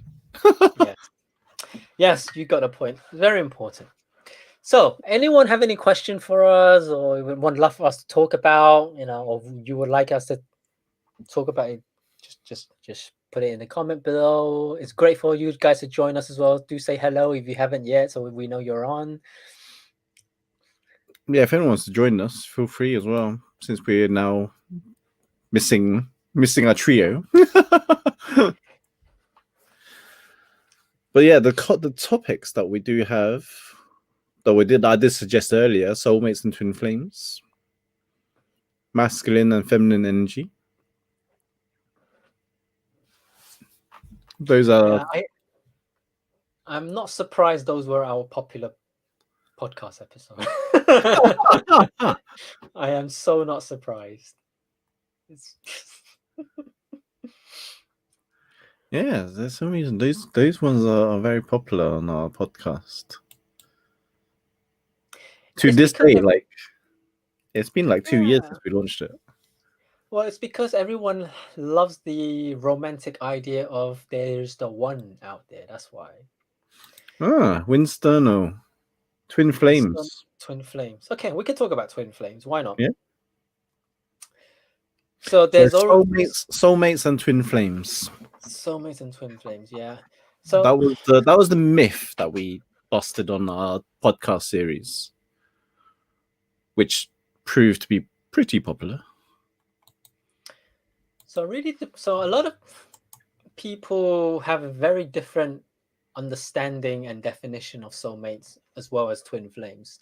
So I go by the most popular way of, the most popular version of it. So the most popular version of what twin flame is, what the idea of a twin flame is that there is this idea that each soul, the flame, each soul, some certain souls split into two souls. So it's an identical soul, but have separated and split into what we call a twin flame. So basically, you have two souls, two separate souls that came from the same soul. That was the idea of a twin flame. And so those two souls then come into the physical realm, the physical body in the form of either, masculine and feminine, or it could be same gender, but that they are meant to be on this journey. So there's always this some sort of like a attraction, this energy of finding each other again. And then usually they, so then when they find each other, they recognize each other as their other counterpart, as a twin flame. Okay, so that's the idea of a twin flame. Your soulmate is slightly different, whereas you are not you are both complete souls in its own right, but you are meant to be together. Okay, so these two are very different. They're not from the same soul. They're separate. They are two separate entities, two separate energy, but they are meant to be together in this realm. They are meant to do things together. They are meant to interact, create synergy, and therefore create together. And usually in the form of an intimate, romantic relationship. So that's the difference between the idea of a soulmate and the idea of a twin flame. So let's talk about that. Let's address that. Do I buy into any of it? I don't. I don't buy into any of it.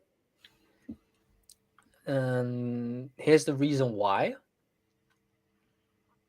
If you really understand soul, if you really understand the power and quality of a soul, you will know that, first of all, let's talk about soulmates. Your soul doesn't mate. So even the word soulmate itself is wrong. Okay, but your soul doesn't mate. Your physical body requires mating, yes, in order to reproduce. Your mental aspect of you require mating, because that's how you create ideas, what we call bouncing ideas back, right? When two people come together to share ideas, you create new ideas. So we call that mental mating, right? If you want to call it that. Emotionally, there is mating. Yes, we emotionally mate. There's that there's that emotional connection between two people, always. The sharing of feelings, the sharing of compassion, the sharing of passion and love. There's that, right? But your soul doesn't do that. Your soul doesn't mate, your soul doesn't share anything with one another. Because your soul is, if there's any mate, your only mate is source, God, where you came from. Because your soul is the bridge to that. Your soul is the bridge to the Almighty, to the all eternal, to the source, back to source. If there's any mate, you're only connecting to that. So you're never, there isn't the idea. So there isn't another the idea that there is one other external soul which you must interact with. Okay? Because souls are all equal. Souls are all the same. Your soul and my soul, there's no difference. Your soul and my soul is the same. It comes from the same. The way I like to see souls is kind of like if you take a drop of water from the ocean, it no longer becomes the ocean, but it came from the ocean. Mhm. And it's made from the same molecules, right? It's still H2O with a bit of salt water, with a bit of salt in it. If I take a separate drop, now these two different drops of water are separate, right? But they're all the same. If you take individual drop of water from the ocean, they're the same. So really what that suggests is that everyone's a soulmate. Everyone, that suggests that everyone has the potential to be a soulmate. Right? So there isn't that one person for you. There isn't that just that one soul for you. No, everyone's soul has the capacity to be your soulmate. It's really a matter of choice. And that is why you can feel like you're there are some people who feel like they have met various soulmates in their life, that have come and go. And they at one point in time they really do feel like they were their soulmates. Because at that point in time they were their soulmates. But at the same time, you have to remember you have the potential to be anyone's soulmate. And anyone has the potential to be your soulmate. Because your soul is all equal. It's made from the same substance. It does, there isn't one particular, that soul and that soul is meant to be. No, you're all meant to be. We're all meant to be. It's just a matter of We're all choice. connected. We're all connected. We all come from the same source. We're all drops of water from the same ocean. Same thing. Our soul is pure, right? Winston will say, if we want the highest mirroring of ourselves, that source is provided us. We might have to wait, maybe pass on a few of us. Yes, I agree. Yes, absolutely. I mean, everyone's a reflection of us, isn't it? Everyone's a mirror. Everyone is there to teach us something, and everyone is just everyone and everything in our reality is a reflection of us. So yeah, absolutely. It's the creation of our inner world. Yeah. How we see the world from our inside. Yeah. Is created externally. Yeah. Just in the physical reality form. Yep. So our soul doesn't mate. What does happen is when two individuals comes together in their genius, in their purest form, like me and Jono, for example, we're soulmates. We can argue that we're both soulmates. Business wise, we're brothers. Family. We're like brothers. We're like family. You're like, and in a business context, we have great synergy because our soul is synergizing. We're creating great things in our company. We're creating content. We create products. We create services that is able to serve the world. So a lot of things are being born. So we could actually say that we are mating, right? Our soul is mating. Our mental capacity is mating. We are mating, bro. Right? That's what we're soul mating. So yeah, if you want to say that's what soulmate is, then great. But then that also means there's no one person for you. There isn't just one. Okay. So no, so I don't buy into the idea of one soulmate for you. No. So what I like is the first time I heard about soulmates in the most scientific and logical sense was from one of my mentors, Dr. John Demartini. And Dr. John Demartini, when he talks about soulmate, he makes this suggestion, and that is your soulmate is always around you, which I love. He says your soulmate is always around you. It either comes in the form of one or the many. Mm. And he talks about values. His work is all about values, which is where I learned value works from. So if you look into your life, a good example would be when you're single, you hang around with your friends, right? You hang around with your buddies. But then when you find a girlfriend or a boyfriend, when you find a partner, when you get into a relationship, it's also true that you spend less time with your buddies. You spend less time with them. And the reason being is because your partner, your romantic partner, now embodies the value that you were looking for that was scattered amongst your friends. Right? So, for example, you would always go out and hang out with people who are, you will always know people that are, let's just say your values, your top 5 values. You're looking for someone who is intelligent. You're looking for someone who is honest. You're looking for someone who cares and loving. You're looking for someone who's fun and joking and bubbly and lighthearted. And you're looking for someone who has money and wealthy. Okay? I'm just using that as an example. Great. So if you're not in a relationship yet, you will always have someone, at least 5 people, that has these values. You, like your brother might be the honest one who cares about you, and then you hang around with your best mate who, is the fun and jokey type. Okay.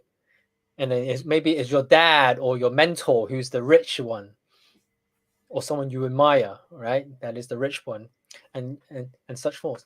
But then when you find that one person who embodies these 5 values, you won't even spend time with these people anymore, because now you found someone who embodies your value, and that is therefore your soulmate. So who is your soulmate? Your soulmate is someone who has all of your values that you're looking for. That's all it is. That's all it is. But then if you buy into that premise, if that premise is also true, that will also imply that there are a lot of soulmates, potential soulmates out there for you, because there's not just one person who has these values. See, there's always someone who is funny, intelligent, has money, caring. There's always different people, many people with all these qualities, and so that means there isn't just that one person. Very important to distinguish that. So that's soulmate. I don't buy into that. Twin flame. Now that I've talked about soulmates, you can already see that why I don't buy into twin flames. Your soul cannot. I don't buy into the fact that your soul splits, because you are complete. You are complete. Okay. Katrina, you're welcome. Have a lovely evening. See you soon. So Caroline asks, so how do we work out what those 5 values are that we are looking for? We could do a value exercise in a minute, Caroline. Not a problem. I'll do it for free. We could do a value exercise, and we can all work out what our values is. Oh, yeah. So twin flames. Yeah, no, twin flames. I don't buy into it. If you want to buy into that idea, be my guest. I mean, like, it's you can believe in whatever you want to believe in. But the reason why I don't buy into it is because it's quite dysfunctional if you think about it. Because knowing that you have a twin flame, or if you buy into the idea that you have a twin flame, you're always going to come from a place of lack. You're always going to come from a place that I'm not complete until I meet my twin flame. That's not very empowering, is it? It's not very empowering at all. You're giving away your power. You're giving away your power, and you're forever searching. It's like you're forever searching for this missing person, this missing flame of a half of flame. Now, I'll tell you why people want to buy into that. Because it's a romantic idea. Mm-hmm. It's a fantasy. It's a great fantasy that they want to believe in. It's a great story they tell themselves. It's a great excuse for them to justify why they can't meet the love of their life, because they haven't found their twin flame yet. It's a very romantic idea. And some people like the romantic idea, even though when it's not true. It's it's kind of like some people are deluded, and they sometimes they know they're deluded, but they still buy into their own delusion. It's the same thing. So the idea of a twin flame is very, very romantic, very, very, very, very romantic, but very dysfunctional, very disempowering at the same time. I was about to say disempowering. It doesn't serve. If you really believe that you have a twin flame out there, you will. That means you have this hole, you have this empty hole that you always feel like there's another half of you that you don't feel complete. I'm incomplete. Please complete me. Yeah, and so I don't buy into it at all. I do not subscribe to that idea. I don't buy into it. Um, if you want to, that's your choice. But again, you're buying into a very disempowering model, and you know, and I'm not saying it's not true. Okay, I'm not saying that it is not true. Maybe it is true, but don't. My suggestion is don't. Just because it's true doesn't mean you have to operate with the idea that it is true. You don't have to operate your life looking for someone, looking for your other half. It's not a good thing, man. It's not a good idea to do. It's not a good empowering space to do. It's not good. Not good. What's a better way to? We say it's not a good way or a better way. What's a better way to do instead of finding to complete yourself? Instead of finding someone to complete you, just know that you're complete, bro. Just know that you're complete. I love what Rumi says, right? Our job isn't to learn how to love. Our job is to learn to remove all the obstacles that we've built since a young age that's stopping us from loving. mm-hmm. That entices that implies that we already know how to love. We already are complete. We already know what we need to do. We just built so much obstacles, and through our filtering, our belief systems, our upbringings, and the trauma and experience in life, we built all these blockages to filter out love. That's all it is. So it's easier said than done, though, for many. That's why we do what we do, right? That's why we go on retreats. That's why we do That's why it's important to go on a journey.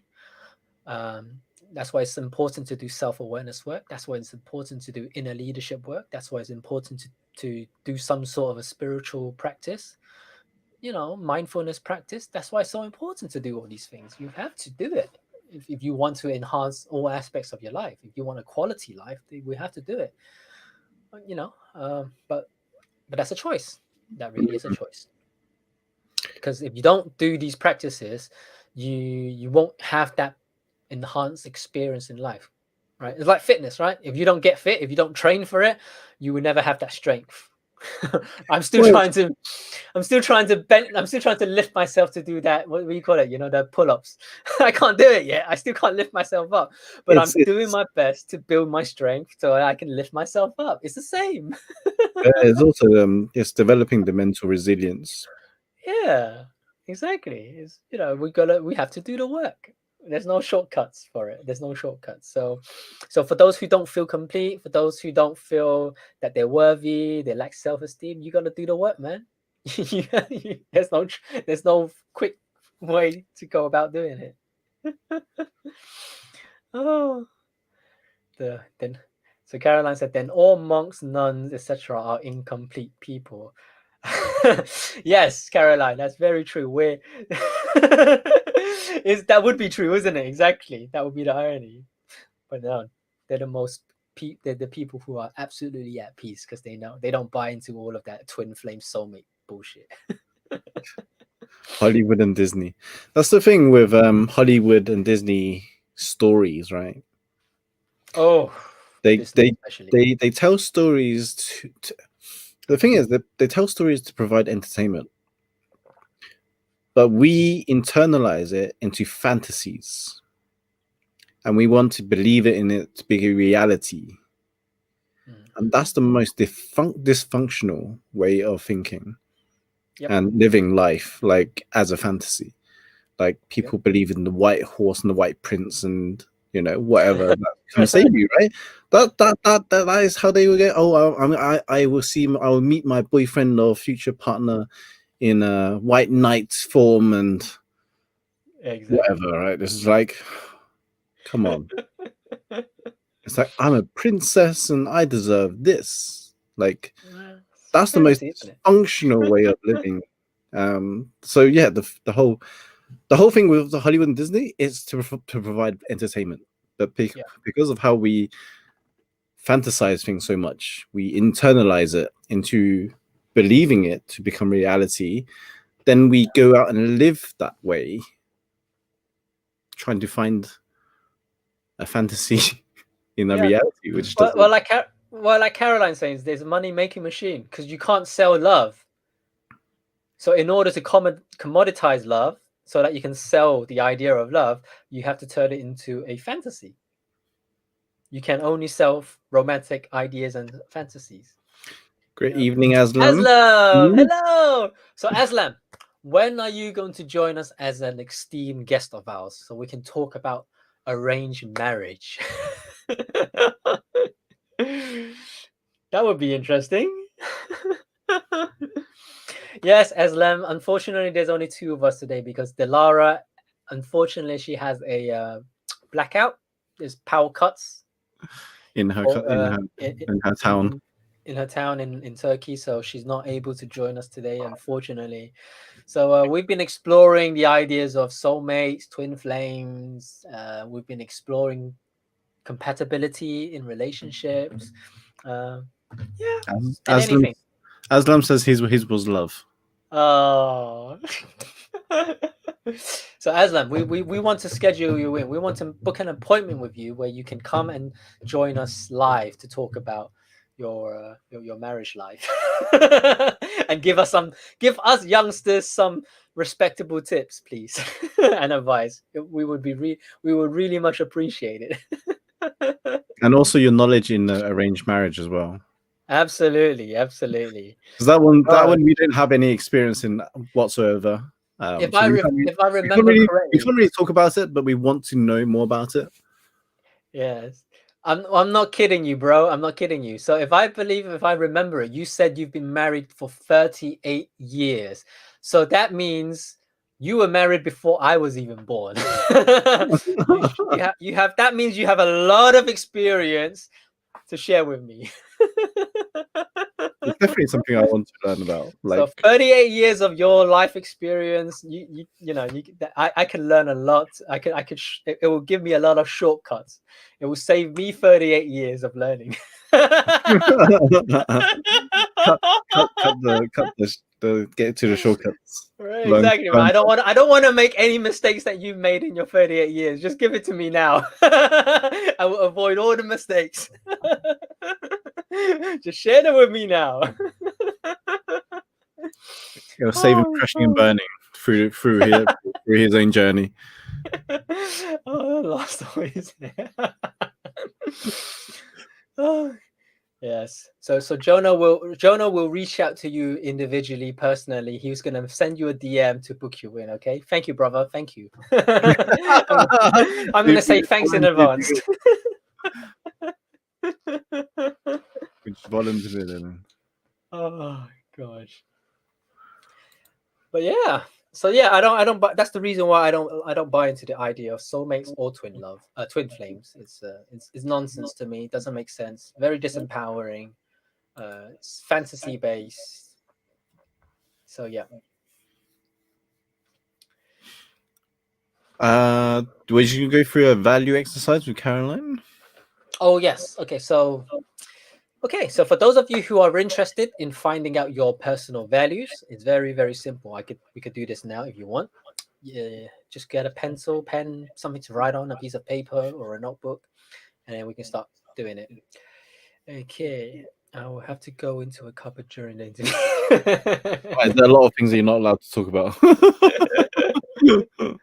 Oh my gosh. So value exercise. Are you ready for values exercise? So the first thing we do with values is write down what you think is your top 5 values right now. That's all it is. You just write down what your top 5 is. If you don't know or you think you have more than top 5, if you're not sure which one of your top 5, just write down all of the values that you feel is the most important to you. So again, what are values? Values are what you stand for, what it represents you as a person. You live by it and you stand by it, and it's very important to you. And the clue is always there, especially when if someone steps on your value, it really triggers you and it pisses you off. You get annoyed by it. Okay. So my highest value is freedom. And that being freedom of choice, knowing that I have the will and the freedom to choose in life. Okay. So at any time, if anyone tells me to do something, I give them the middle finger. Right? No one can tell me what to do. I have to want to do something, no matter what. Okay, nobody can hold a gun to me and say I have to do something. And if they do, then I could be sure that they're gonna regret it. So freedom is one of my highest value. That really is important to me, and I live my life that way. So another good example is, again, I'll talk about honesty again. A lot of people like the idea of honesty as a value, but it doesn't mean that's their value. If they tell a white lie, they're not really an honest person. A really honest person, as an example, going back to my previous example, is someone you can tell when you're talking to an honest person. They just can't lie. They don't have the poker face. They're such an honest person.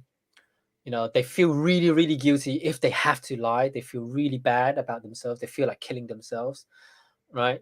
They just cannot do anything against their consciousness because there's honesty is just so important to them, right? So these people are really honest, and that's honesty. If you're the kind of person that's like, you tell a lie and you're okay with it, then you're not really an honest person. Okay. And if someone lies to you and you can forgive them, then you're not really an honest person. That means honesty isn't as important for you. So honesty is something you really stand by and you really live by. It's like a non-negotiable. You just don't tolerate anyone stepping on your values. Make sense? So you just go ahead and write down your values, what you think they are. And then you ask those questions to yourself.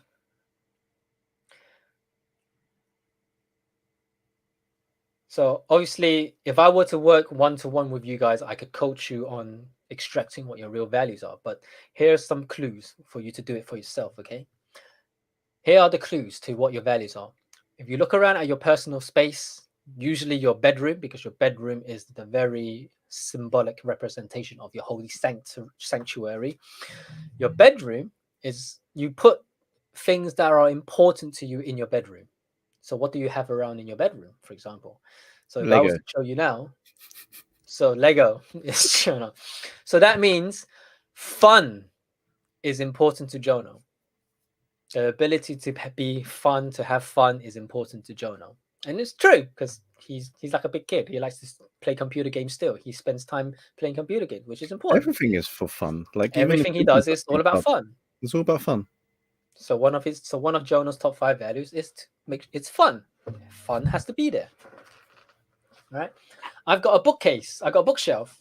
A small one, but nonetheless, my books are important to me. So learning, education, and growth is important to me. I'm always learning. I'm always a student. No matter what, I'm always learning. So growth and learning is one of my highest value. So those are the clues, right? Family is important to me these days. I've got pictures of my family on my vision board, right? It's a vision board, but to me, it's more like a family board, right? I've got on my phone. If I show you my phone,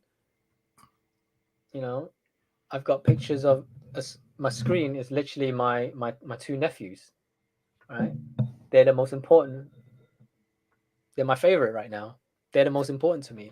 So family is important to me right now. It wasn't there before, but it has, over the past 2 years, it has become my important, my most important, one of my most important value. So look around your bedroom. Look around your personal space. What do you keep around you? Health products. Right? Those are the most important things to you, okay? So you look at your space. I will have to bring up the workbook because I can't. It's been such a long time since I did an individual coaching session with someone on values. I actually don't remember some of the content. Let's see. Workbook. Did you go through what was most important to you? Didn't you? Yes.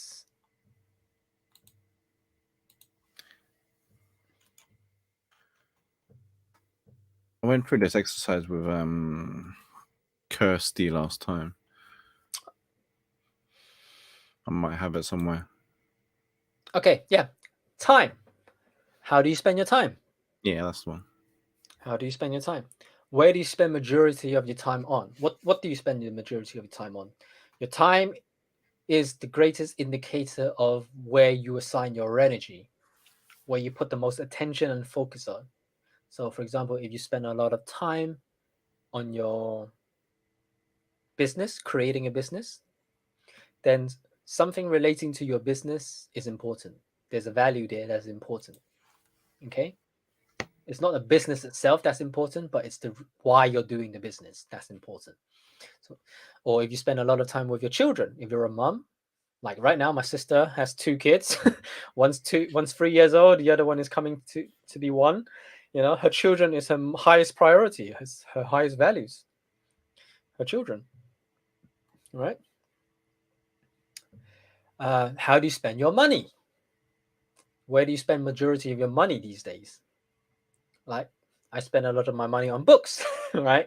I spend a lot of money on learning. I spend a lot of money on my nephews. So where do you spend your money? These are all indication of where your values are. Time, your value, your money, Time, not time, energy. energy. Yeah, energy, and where do you spend majority of your energy on, right? And energy being focus, attention, and effort, like physically, emotionally, and mentally. Where do you spend majority of your energy on? All right. What else? There's a lot of ways to. These Where are are more. you most organized in your life? Yeah. Where are you most organized in your life? There you go. Jono can coach you. I don't need to do it. It's because I did this exercise with Kirsty last time, Good. so Yeah. I've got the list here. So the funny thing is, we're messy and we're organized at the same time. You're never an organized person. If you think you're organized, it just means you're spending majority of your time on your value. Great.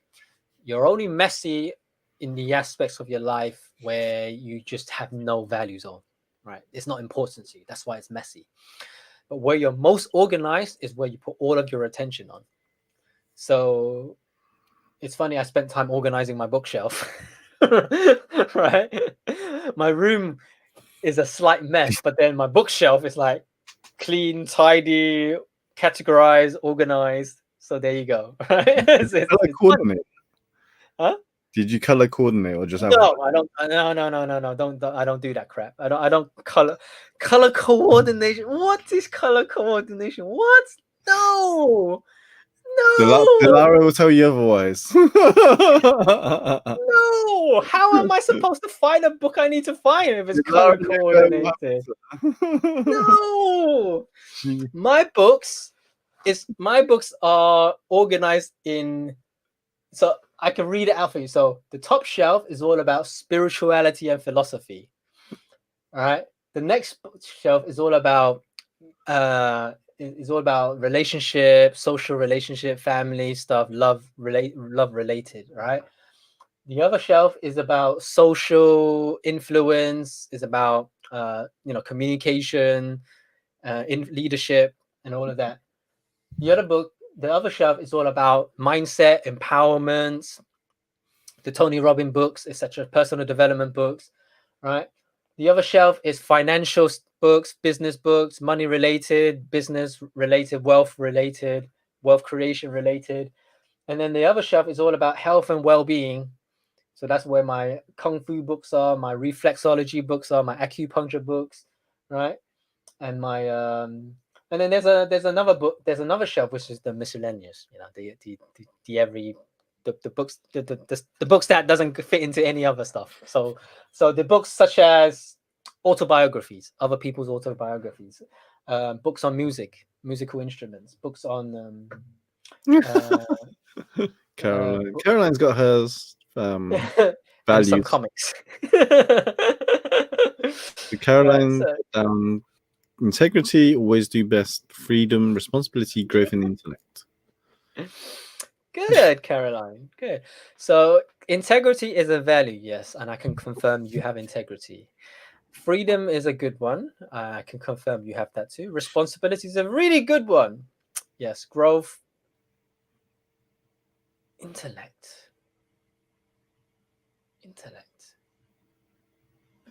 Intellect is not a value. Always do your best. Always do your best. If you were to use one word to define that, what would that be? Always do your best.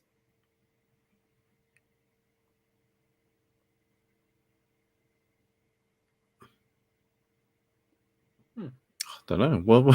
What is the word for that? There has to be a word. There has to be one word that actually describes that you're always doing your best, right? Overachieving. Overachieving sounds about right.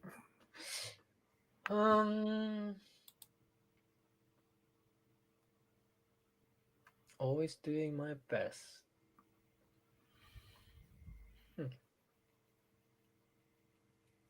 Determined? There isn't one word. Yeah, that's interesting. There isn't one Excellence? word. Excellence. Excellence would be a close enough. Excellence would be striving to do your best, right? The closest word I can come up with is mastery. That's the closest word I can come up with, because mastery implies that you're always working on your craft and you're always doing your best to improve yourself. And mastery has no cap on it. There's no peak and limit to it. Same So with the closest excellence, one really. I can find is mastery. So mastery, if the mastery itself is a value, because that doesn't just embodies always doing your best. So I'm not sure if that's the one you're looking for, Caroline. Well, excellence is always striving to do your best. So it's either excellence or mastery. Yeah. So yeah, those are values. Intellect isn't a value. Intellect is just intellect. It's not really a value.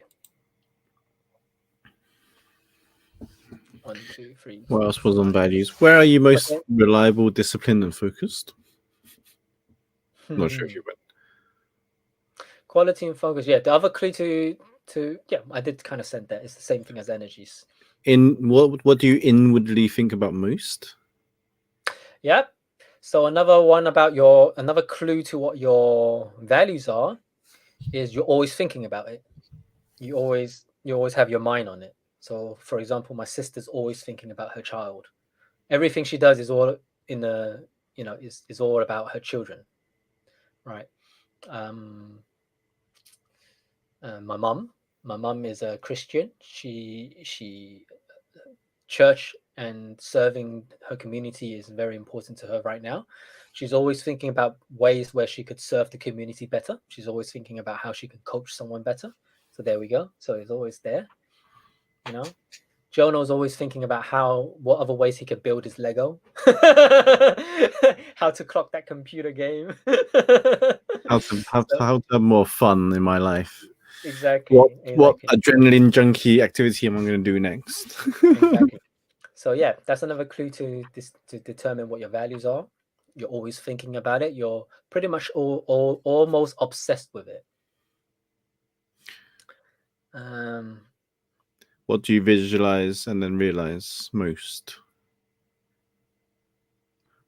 So yeah, same thing. What do you same visualize? Thing. Yeah, same thing. Yeah. You see, your values are always linked to your vision. So you're always thinking about a particular vision, for example, where you want to be in 5 years' time, that's always linked to your values. It's always linked to it. So a good example would be my sister. Again, my sister's got children. Her vision for her children is so that they can grow up healthy and become successful in life, right?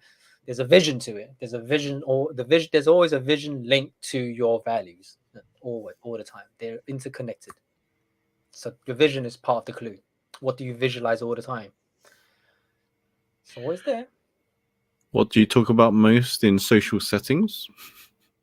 Yep. What do you love talking about most? You're always talking about your values, always, whether you know it or not. So whatever topic you love talking about, especially over a glass of red wine with your friends, what is the first thing you always talk about? There's your value. There's your value. What inspires you most?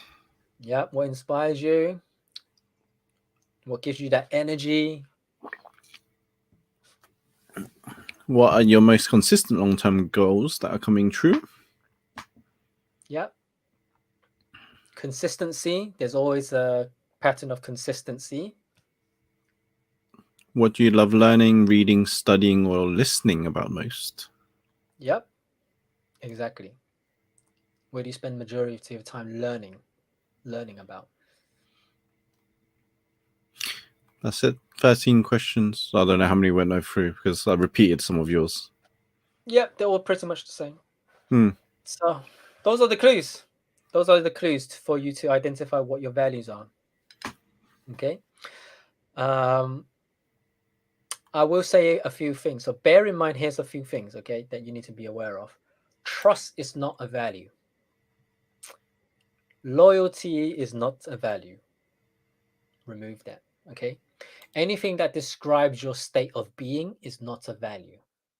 So, for example, things like courage, peace, they're not a value. They're just a state of being based on your emotional state. So those are not values. Okay. So don't be confused. The reason why loyalty is not a value is because no one is ever loyal to you. It's an illusion. Everyone is loyal to their own personal values. So every time you feel like someone's betrayed you or let you down, it's not because they have physically betrayed you, it's because they betrayed your values. But they're loyal to their own values. So every time someone lets you down, you feel disappointed by someone or you feel that someone has betrayed you, that's a clear sign that that person has a very different set of values compared to you. If anything, probably opposite. Okay. So and the reason why trust is not a value, because trust, like loyalty, again, is an illusion. Trust is a feeling. You develop trust over time.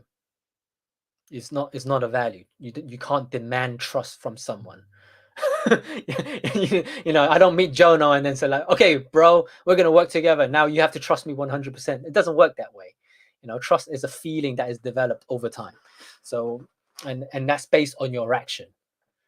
That's based on your action, whether you do what you say you're gonna do. So that is not a value again. So trust, loyalty is not a value. Don't put that in there. It's more, if anything, they're more of an expectation. Okay, it's more of an expectation than a value. So they're not values. So anything that's relating to state of being is not a value. Anything relating to expectation of other people is not a value. Okay. Trust is a flavor of peace. But peace is more for yourself. So you can have peace regardless of your external circumstances. But trust is authority related, is power related. People who don't have trust, majority of the times, because they don't trust themselves, right? They don't trust their own power. They don't trust themselves. That's why they can't trust other people. But peace is like, it's a reflection of your inner world. If you're at peace, you would inside you can be at peace with anyone in anywhere.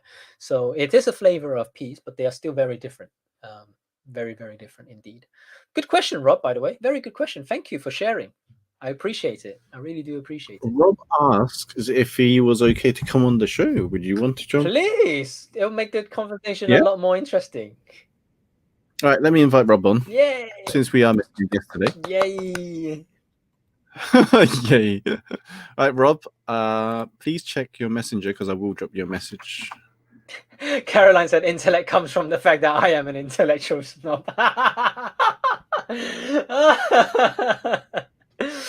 Oh, Caroline, you know, That's something what- ignorant to say. that's the one thing that me and Caroline has in common.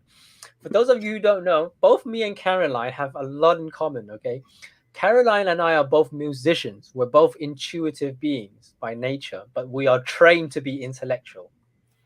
You know, we were both trained to be academically intellectual. You know, being Chinese that I am, I was trained to be good at maths. I was trained to be good at science. I was trained to be good thinking logically. But actually, by nature, my gift is I'm a musician. I'm an artist. A teacher. So, yeah, I'm a teacher by nature. But I was trained to be an intellect. So it's funny, isn't it? You got trained to become a procurement officer. Oh God, that was another chapter of my life. I was trained to be an accountant, trained to be a procurement officer. Trained in finance, right? The whole Yeah. culture, doctor, lawyer, and accountant realm. Almost killed me. Almost killed my soul. Well, that was the conversation Vin and I had, right, in our podcast interview. That was a great podcast, bro. Oh, I love that. I felt that was one of my best podcast interviews I've had. Yeah. With Vin, like the questions just connected, it flowed. I wasn't stuck for words. Like generally, I would be stuck for questions, like on a podcast interview if I don't know them well enough. Yeah. But it just connected so well with Vin. Here we are, Rob. Hey, Rob. Oh, Rob, greetings, everybody. welcome. I'm not sure what's going on, but for some odd reason, I can't seem to hear you guys. So let me just see if I can. You my settings. speakers are deciding right now is the perfect time to argue with me. So That's the best time to throw him some insult. You know how gorgeous right. he is, loving the space. I might have to be naughty and turn my speakers back on if it's going to let me. Take your time.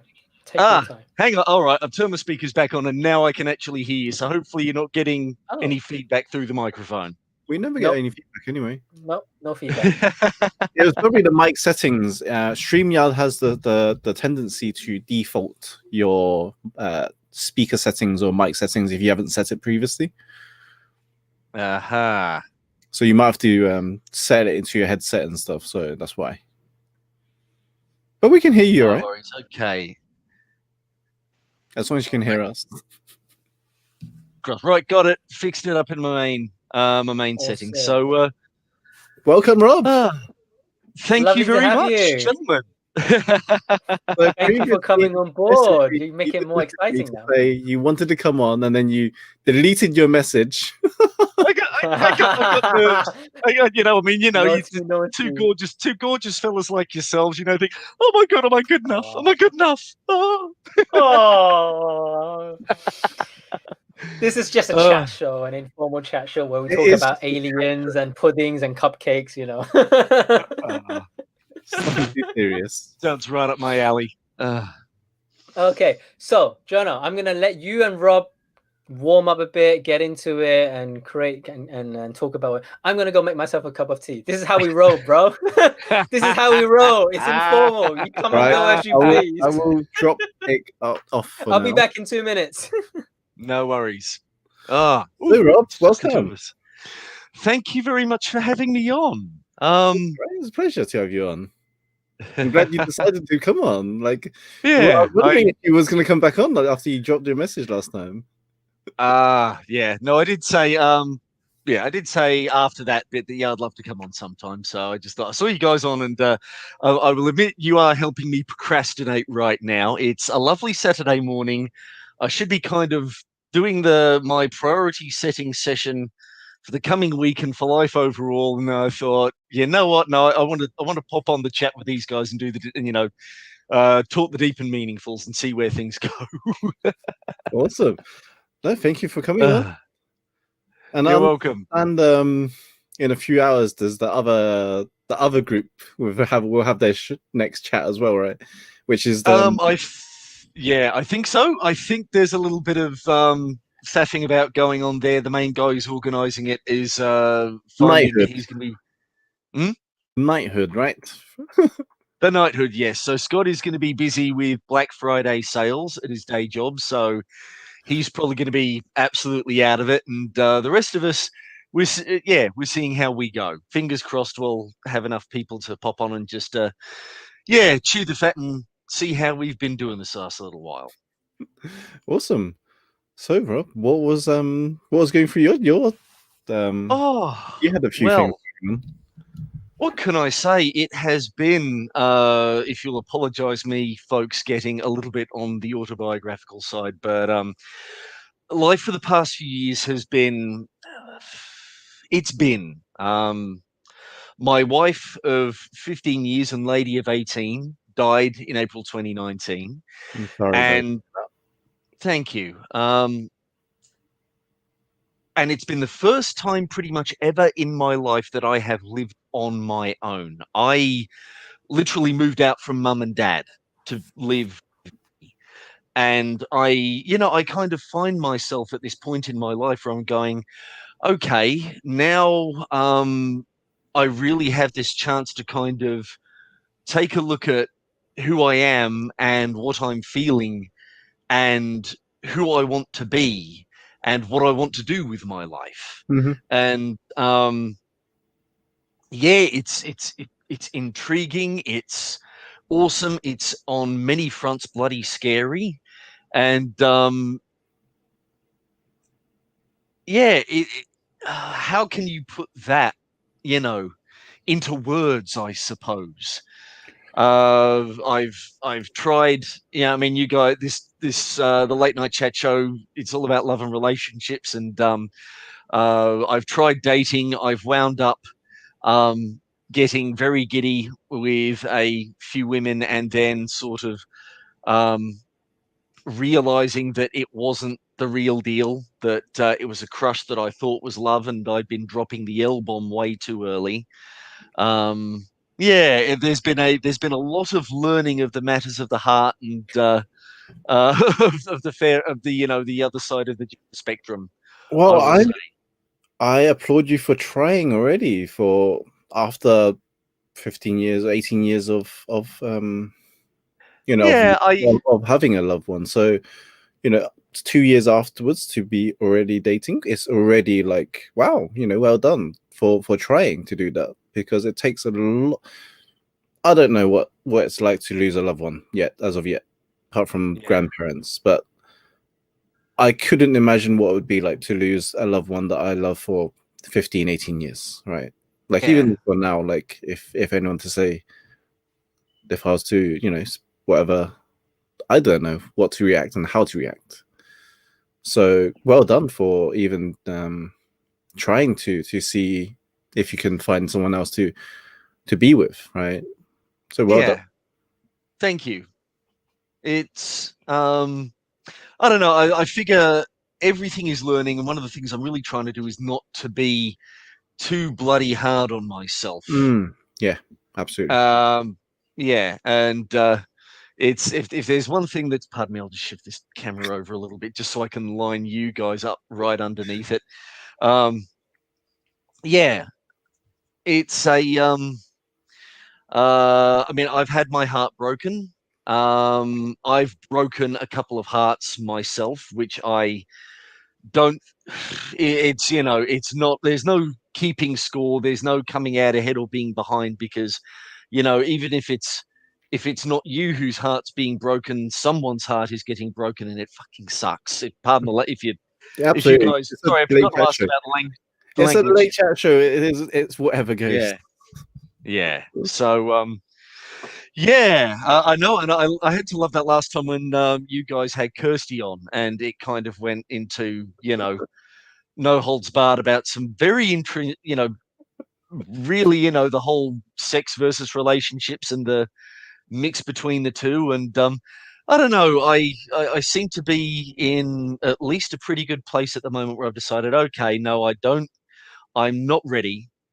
There are some things I need to do, and in the meantime, if I meet a few folks who um, Casual. we have a good friendship and we occasionally leap into bed with each other, we scratch each other's itch, and we genuinely. I mean, Okay. scratch each other's itch sounds like such a sort of a mild term for Just no attachments. doing. Yeah. No attachments. Well, yes and no. No capital L. But I think, I don't know, I hear no strings attached. And part of me thinks if you're doing it right, then there always will be some strings, because Yeah, there's the always best, something. Something's exactly, connected one way or another. yeah, the best sex, even if it's not love, is usually when you're with someone you genuinely give a shit about, and you're happy that they're happy, and they're happy that you're happy. I mean, I remember sometimes in my early days, I would be during intimacy, I would be asked, "Hey, Rob, why are you smiling?" And I would go, "Hang on a second. Here I am doing something wonderful with a wonderful person. Why would I not be smiling? Really? Why would I not be sort of happy that we're having sex?" It's yeah. So I don't know, but yeah, I guess at least there's that difference between that and capital L love. Um, but yeah, it's um, not a bad place to be in, and I'm kind of finding I'm also starting to realize how what a crush is, and also maybe how to um take your time and see where things go, if you know what I mean. So yeah, it is an ongoing learning experience, and I think one of the other things, which is odd because here I am on this stream, is realizing when sometimes no, there are some things that you just need to keep private and give them their own time and tend to them before you can then I always had this thing about going to people for advice. And say, oh my god, this is happening in my life, what should I do, what should I do? And sometimes it's like you're going to for people to advice way too early. Just keep trying it yourself, and when I guess you're failing enough and failing consistently, that's when you go out and say, okay, this is a problem I've identified, how do I go and fix it? So yeah. But I'm gonna just fill in, Ick, if you don't mind, about your little bit about your past story, just so you have some more context that where you're going with this. Is Rob unfortunately lost his love of his life for 18 years of together. yes, 18 together years 18, married 15. married Yeah. 15. As of 2 years ago, right? 2018. Yeah. So No, April 2019. She passed away. 2019. Yeah. Okay, so about a year I'm and sorry a to bit. hear, bro. So Rob Thanks. has been trying to venture out and overcome and finding rediscovering himself. I'd say go that. And it's been Wow. and that's why I said I commend him for even trying to look well done, for bro. someone else. Well done. I Thanks. really respect that. I really do. Cheers. Yeah. Like even I don't know. I remember my first breakup took me like 3 or 4 years to get over. So let alone like someone to love for 15, 18 years to lose, Yeah. I have no idea I how can't long imagine.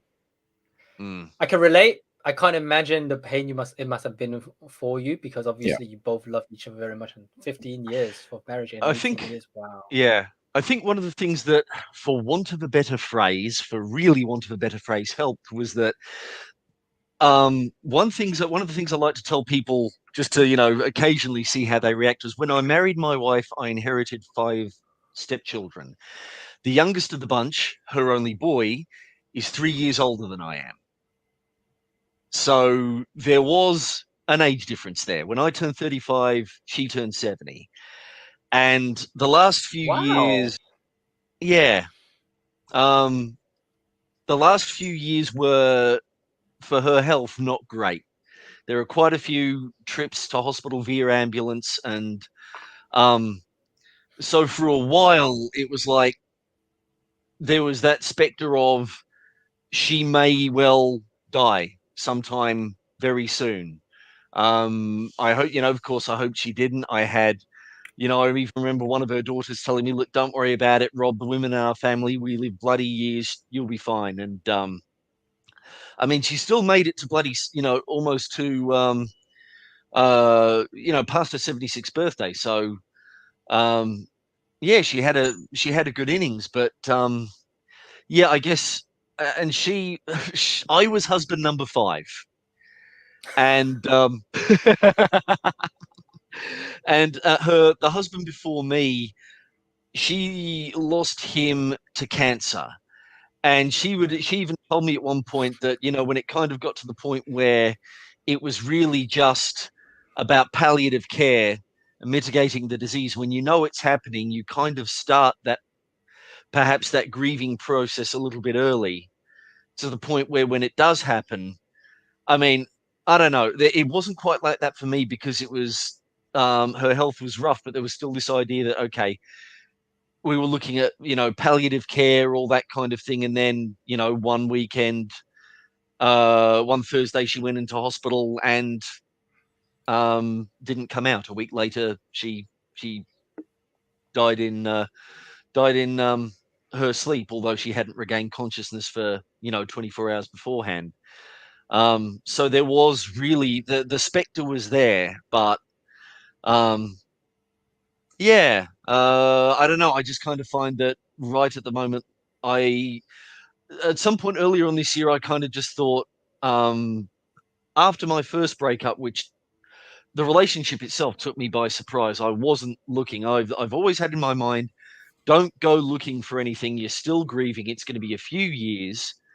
And yeah, and because I didn't know the difference between a infatuation and love, I kept thinking I'd found something. And in the first instance, maybe I had, but she had her own problems that she needed to work with, and my infatuation. A good mate of mine talked at one point about codependency, and I think I was getting that way. I was getting a bit needy, and she at the end she kind of said, "Look, I've still got things I need to heal from, and I can't be what you need me to be." Turned out what I needed her to be was the person who broke up with me, to give me a wake up call. Yeah, it still took me a couple more tries to learn it, but at least in those instances, I kind of went, "Oh, hang on, I'm doing this again. This is not, this is not love. I need to stop this." So yeah, but yeah, it's I mean, it seems almost a supreme act of arrogance to say everything's a learning experience when it involves hurting someone else, but everything's a learning experience. It's if it isn't, It then is. that makes it worse. Yeah, it is, exactly. It's like, but Yeah. that's how we learn, right? We don't learn without the pain and the consequences. Yeah. Right. Yeah. Well, yeah, Wow. everything is a learning experience. I mean, to sum it up. Wow, thank you for sharing that with us. Actually, I think it would be a good idea to bring you on board another one of our live chat show with Delara next time, because there's so much we could talk about. We could talk about, look, I would love to get more, we can touch more on, what's it like to, for example, have a relationship with a woman who's older than you, especially by, that much. That'll be something fascinating to talk about, I'm sure. Yeah. And also, obviously, you're also going through quite an extreme, learning curve, and that's going to require some time for you to get over it. But once you've gotten over it, it'll be great, valuable experience where you can share with the audience how we can overcome that pain as well, in terms of what you do and practical advices. I'm sure be a lot to talk about. But I don't want to touch too much on it tonight. But absolutely, you want to share whatever you want to share tonight, please do. Thank you very much. You're such a gorgeous looking bloke without your spectacles now. You also have this radio voice. I do. You It have seems a radio to voice. come Is that naturally. Yeah, he does. Yeah, he does. He has that radio I've voice. I did community radio at one point, and I did actually try putting my own Ah, podcast together twice. Which is ah, kind of how I know Scott Doucette. We connected via podcasting basically, and he's been a bloody good mate ever since. That's one of the reasons why I like that group he's put together, because it's like having a a virtual ride or die crew, which is something that I don't know. I'm at turns quite an outgoing fellow, but I sometimes seem to have trouble making those deep connections that last a long time. But it feels sort of like they're kind of happening now. Um, it's been it has been very in many ways it's been a good past several months. Um, Not just I mean, aside from getting out there and dating and what have you, which I have pretty much throttled back on, but just kind of getting out there and meeting groups of people and seeing who I get on with it. And I've wound up having a few people kind of get in, tell me as I've been sort of heading out the door after a chat or a dinner or a get together and say, look, Rob, our door's always open. Please, if you ever feel like rocking over, let us know. We'd be happy to have you. And it's, it's great feeling that sense of welcome there, you know. For a guy who presents very well, I do have a lot of self-confidence issues and self-worth issues. And that's one of the things that I've really been, looking at this last year and these coming few years as okay, um, let's find out who I am. Um, in some ways I hid behind Vicky, I will say. Her being the older woman and just wanting to be the man for her, and especially not interfere in the relationships with her kids. I would sort of like tend to take a little bit of a back foot, and yeah, now it's I feel like it's all right. I've got to a certain extent, but even before her, I have these bad habits of being a little bit too deferential, a little bit too self-effacing, and putting what I want aside in favor of not making a fuss. And now it's kind of like, okay, Rob, well, you're in a good position. What do you want? What do you want out of life? What do you want out of yourself? What do you want to better? And who do you want to be? And yeah, I guess one of my main challenges at the moment is stopping running away from things. Because in a way, me living here in Cairns, which is in far north Queensland, in Australia, basically like the tropical northeast, was getting away from a less than optimal situation in Sydney. My family weren't fond of Vicky because of the age gap, I think. And to a certain extent, because it meant that I wasn't going to be giving them any grandkids, which, in all honesty, I wasn't really keen on anyway. But yeah, and I have sometimes solved my problems by running away from them as a result. But now it's kind of like, okay, what do I want to start not running toward, but walking toward? Um, Not rushing. A thought occurred to me this morning. People like to say life's too short, and I kind of realized, no, life's too short to rush through. And yeah, it's that thing of going, okay, yes, life is too short, but if you're rushing through it, you're not enjoying what little you've got of it anyway. Yeah. So that's what I kind of mean by walking toward things, is doing it with purpose and with confidence, and not trying to get to an end goal so quickly that it, I've not given it the time to realize that maybe it's not what I think it's going to be, or I've not properly prepared myself to experience and enjoy it when I get there. And I've not enjoyed the journey in the meantime. You're not enjoying the present moment. Yes, exactly. Oh, what's going on here? That's beautiful.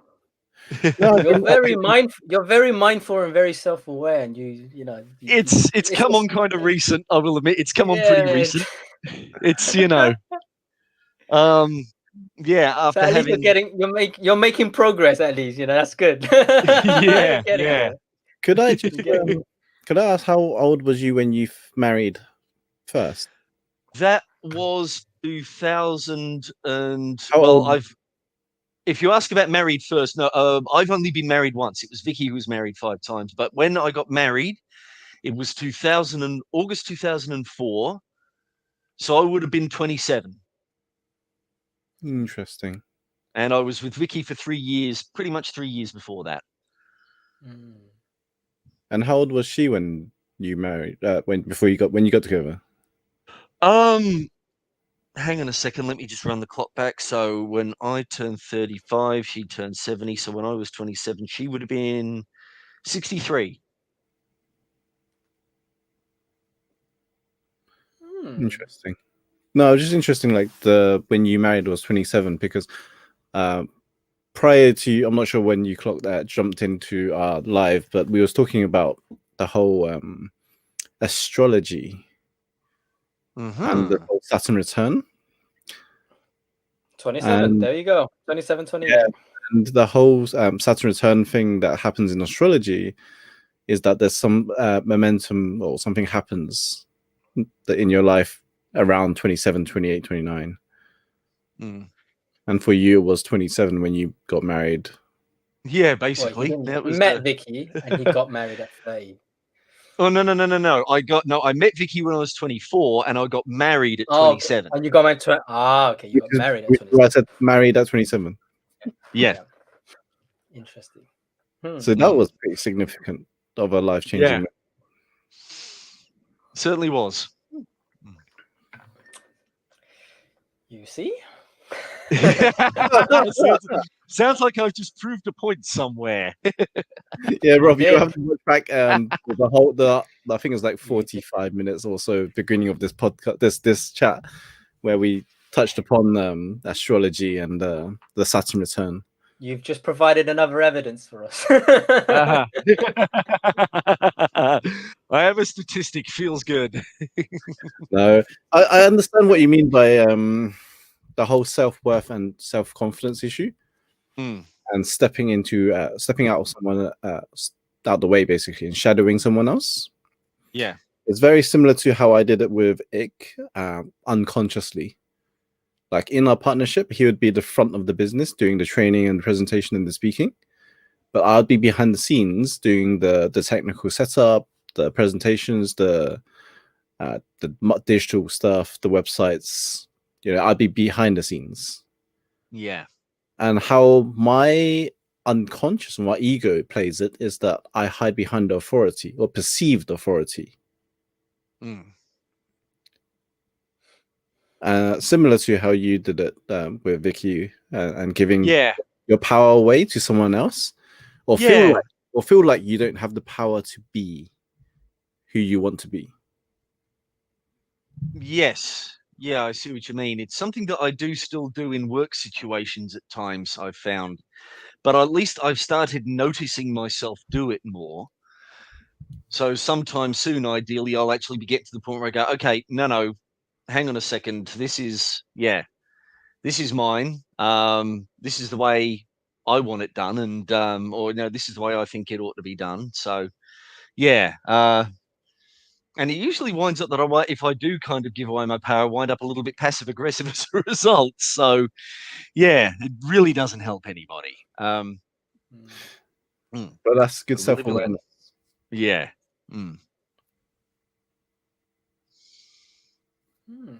We definitely need to bring you on board to talk about that. It's fascinating. Yeah. When you're ready. Wow. So how's the lockdown treating you then in terms of the dating scenes and all of that? Well, I will be glad to say that lockdowns in Australia seem to be happening more on a state-by-state basis. So Okay. While you folks in the UK, I mean, I was born in Watford in 1977, so I know a little bit of English geography. So, whereas the UK has counties, we have states, and our states are goddamn huge because there are essentially one, two, three, four, five, six of them on the mainland, with a little territory in the middle of New South Wales, which is where the capital city is located, plus the island of Tasmania. And it's really, in a way, the response has been kind of governed on a state by state basis. Um, the major population centres, which are really in New South Wales, which is where the city of Sydney is, and Victoria, which is where the city of Melbourne is, they've had it rough. And I've got a colleague who works in Melbourne and who has had times where she quite literally could not leave the house. We did have some times of somewhat severe restrictions up here, and for a few months I wound up working from home. And then at the end of June, I went back to the office, and I've been back there since. But yeah, it's basically been more up here. It's just been more of keeping mindful of social distancing, and waiting for places to reopen. I think, with bars, restaurants, and all the places that you would otherwise gather socially, they have been impacted. They're operating on, pardon me, reduced hours than they used to. But yeah, no, I am glad to say that I am not locked down as such. There was kind of a break put on things during that like March or April to June period. But yeah, I've been finding since it's eased, especially in the last 2 months or so, I've been able to actually socialize and go to gatherings a lot more, Oh, that's good. which I understand because I do listen every now and again to BBC Radio too. I love getting Yeah, the it's overnight shows. non-existence here in the UK. Do you have the tier lockdown system as well over there? I will plead ignorance basically because we've not, but my area hasn't really been impacted by that. I think there you I go. would be pretty sure that I'm pretty sure that New South Wales and Victoria do, All right. but don't quote me on that. But Well, I was just curious because we have the whole, one tier 1, 2, 3 system, and apparently over this whole month, pretty much 99% of the whole UK is in tier 2, when previously before being locked down, we was only on, most of them was only tier 1. So what exactly it is? So just so out of curiosity, what do tiers 1 and 2 impose on you guys? I would have to find that out, but We're ignorant as well. You hear the terms We're just as ignorant as you are. We don't care. Duck and We just cover, know duck lockdown and is a cover. lockdown, there's the whole like tier three where everything's locked down, no one's open, and there's tier 2 where some people are locked down. I don't know. It's just all a mess. So basically, tier 3 would be everything is shut, no one's allowed out, like complete imprisonment. No shops open and such and such. Tier 2, kind of like all shops are shut except for the essentials, the supermarkets, the stuff that you need. You still go out only for necessity. Like they even have the car insurance policy now that you can't drive around unless you're literally driving to the supermarket to buy your stuff. You can't go and you can't drive around leisurely. You can't go and visit people.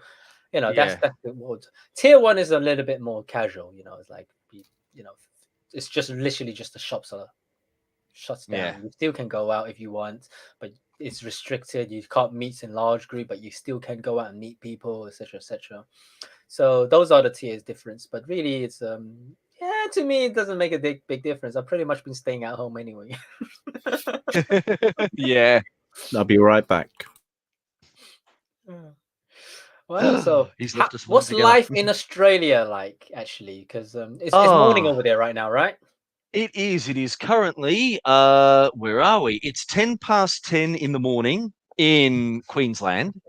If you were living in Sydney or Melbourne, New South Wales, Victoria, it would be 11:10 at the moment because they are on saving and Queensland doesn't bother. And because we are such a large country, there are a couple of other time zones to the west of us. right at the moment, the weather is quite sunny. It has actually been raining heavily since about Thursday night, and now it just suddenly seems to have eased off for the weekend, which is nice. Hmm. Um, and yeah, in terms of general living, like I said, aside from some restrictions that we do try and make sure that we follow, mostly social distancing, spacing, all that kind of thing. We've still got all the little stickers on the ground everywhere saying, stand here in the queue and then stand there in the queue and then stand there in the queue. Um, Yeah. and shops still have bottles of hand sanitizer and what have you out the front. Um, so I will say, at least in my neck of the woods, things are reasonably relaxed. I can, like I said, I can socialize. I can drive from one side of town to the other. I went over a friend's place last night and we sat on the couch and watched the Vin Diesel movie Bloodshot. Oh yeah. I'm heading to a friend's birthday party tonight. I'm going to be spending tomorrow in the yard because I live on a house which is on a quarter acre block, so I've got this big yard that I've got to tend to. But thankfully, I've got another friend who's decided to pop over and give me a hand, which is absolutely lovely. So yeah, That's I'm great. actually being Oh, I'm being pretty social on my weekend off. that's Mm. good. Well, actually, that leads very beautifully to Caroline's question. So she's asked, have you noticed changes in behavior in yourself because of this lockdown situation? E.g., I find myself Ooh, compelled to not hide my humanity, and I'm doing and saying things which I would not normally do or say. That's interesting. huh. Yeah. That is a very good question. Uh, it's kind of hard to tell simply because, at least for me, there have already been so many changes in the last year or two. I think I've actually started noticing, perhaps as a result, a little bit more my energy levels, Hmm. and being trying to be a bit more mindful of where I'm at, because there has always been this emphasis in the last little while, of trying to be mindful of your mental health and the impact that all these lockdowns are going to have on people. I mean, a friend of mine once who has a very strong interest in mental health, a couple of weeks ago quoted me this statistic that if you actually contract COVID-19, you are then at a 20% risk. And apologies if I'm getting the wording wrong here. I am no expert, That's fine. but you're Yeah. at a 20% risk of developing some sort of psychotic mental episode, whether that is because of the isolation, or because this bloody virus is having effects that people still don't understand yet. I don't know, but they reckon it's Hmm. just the advent of this virus is having a significant impact Yeah. on mental health, Yeah. and yeah, I've it's led me, I think, to a lot more self awareness. There have been a couple of mistakes that I have made that have had the potential to cost me quite severely. I think because, in a way, I think, yeah, that mindfulness has come from perhaps a realizing of how distracted I can get. Um, in my own head, and how I can go off on my own tangents and, in a way, just try and escape the things that worry me. And with all of this change and all of this pressure, it's not, it's come close to being disastrous, Hmm. in some respects for me personally. And I think, yeah, it's been kind of okay. I now I realize what I'm feeling when I'm feeling it, or at least the gap between me, going into a funk and then going, oh, hang on a second, all these things that I'm telling myself, this is because I'm feeling this is because I'm in this funk.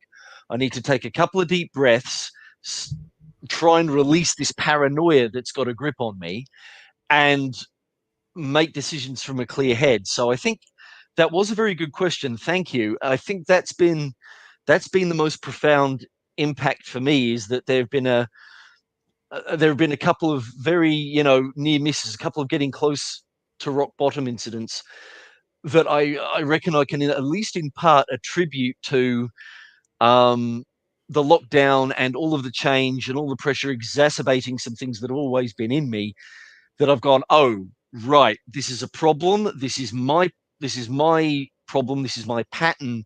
It might not be the only factor, but it's definitely a significant one. So I need to be aware of it and start doing better. Yeah, that would be the effect that I'd say it's had on me. Yeah. It's funny because I've had a conversation with a couple of people, and we all reached the same conclusion. We've noticed a certain pattern in people, and that is during the lockdown, and not even just the lockdown, but the entire year of 2020. To be honest, ever since the pandemic, people's true color have started to show. It's interesting. Like it's kind of like the lockdown, the pandemic, the virus is kind of like alcohol. It has just kind of amplified who you already are as a person in a very dramatic way. So, for example, one example my friend was giving was like she started noticing that people started falling off like flies, and these were the people that were interested in collaborations. They were always there. But they were there to get something. There was an intention behind it. There was an agenda behind it. And because now you can no longer meet people physically face to face, there's no more coffee chat. There's no more let me pick your brain type of kind of Yes. events. And there's no more networking events where you go around trying to pretend to be someone who you're not and show a facade. So it's like people are starting to drop. She noticed a lot of these negative people in her life has started to drop off like flies because they realize they can't really get anything from her. It's fascinating when she told me that. And the people who truly care about you are still in touch. They're the ones who truly are who are still really in touch with you, right? Because your best friend shows when you're when people are going through bad patches in life. And I said, that's absolutely right. It has kind of like been kind of like an amplification for everyone. Because for me and for some other people that I know of, the lockdown and the pandemic has been somewhat of a positive things for us. For me personally, it's given me more peace because I'm no longer involved with other people's drama. Yeah. I get to mind my own business and focus on myself even more. Yeah. So that has been a positive change for me, and for other people is bring up a lot of tension, especially those with mental health, like you said. Like when Stono said, it just goes to show how mental health is tied to living circumstances. Absolutely. For some people, it's bring out a lot of tension. It's my cousin is going through a lot of stress, whereas I'm feeling like I'm in heaven. Yeah. So yeah, it's just, but that was a good question, Caroline. Thank you. What about you, Jono? Have you noticed changes in behavior in yourself because of this lockdown situation? Yeah, definitely. I mean, like, because I always love going to the gym just to lift. Oh yeah, there's that as well. Yeah, That's like my mind sanctuary. I always call it my mind sanctuary. It's like the way I have my peace, the way my intuition kicks in, where I get my answers that I look for during when I'm working and stuff like that. Because when you're working, you're just busy getting things done, right? You don't really have time to sit down and plan or have your intuition kick in or do meditation. Like meditation comes in the morning, but my meditation is at the gym. yeah. That's when my intuition kicks in, is at the gym, when I'm lifting heavy, when I'm just resting and recovering from each set. So it's affected my routine, but I've kind of exchanged it for walking, to do 10-step walks instead. So now I'm more connected to nature, and that's where I get my intuition and stuff and mindfulness. But Interesting. it's still not the same as it is lifting something heavy for me personally. Yeah. I think it's my frustration and anger that I have inside me. I let out through gym. Yeah. I will say that's one thing I'm trying to pick up on more is my exercise, which I can get a bit slack on. I mean, a friend recently challenged me to a 28-day challenge where you got to do a minimum of 25 push-ups a day, drink at least a water a day, and do one act of kindness for somebody else a day. And the act of kindness, I've got to admit, is the trickiest part. But funnily enough, the thing that usually trips me up is the push-ups, because I will go for a run of 10, 12, 13 days, and then I will have a social night out, because I'll usually do my push-ups last thing, have a shower, go to bed. I'll have a social night out, come home, straight in the shower, bed. And I'll wake up the next morning and go, okay. But I will say I'm pretty sure that combined between the breaks, I did probably at least 28 days worth, if not more. So it got to the point where I hit my last break and I went, okay, you know what? That's it. I'm done. But I do want to keep the habit going. And it's been a little bit tricky, but I don't know. I remember, have you guys ever heard of this show? For me, it's on Netflix at the moment, called The Titan Games. The Titan Games. I've heard of it, but I've never seen it. Yes, It's I did watch that one. I did catch a few episodes of the Rock's Titan Games. Indeed, yes, it's part of the draw card. It's like, hey, look, it's Dwayne Johnson hosting a physical game show in a way. But yeah, you kind of. I've never been a sporty or an athletic type.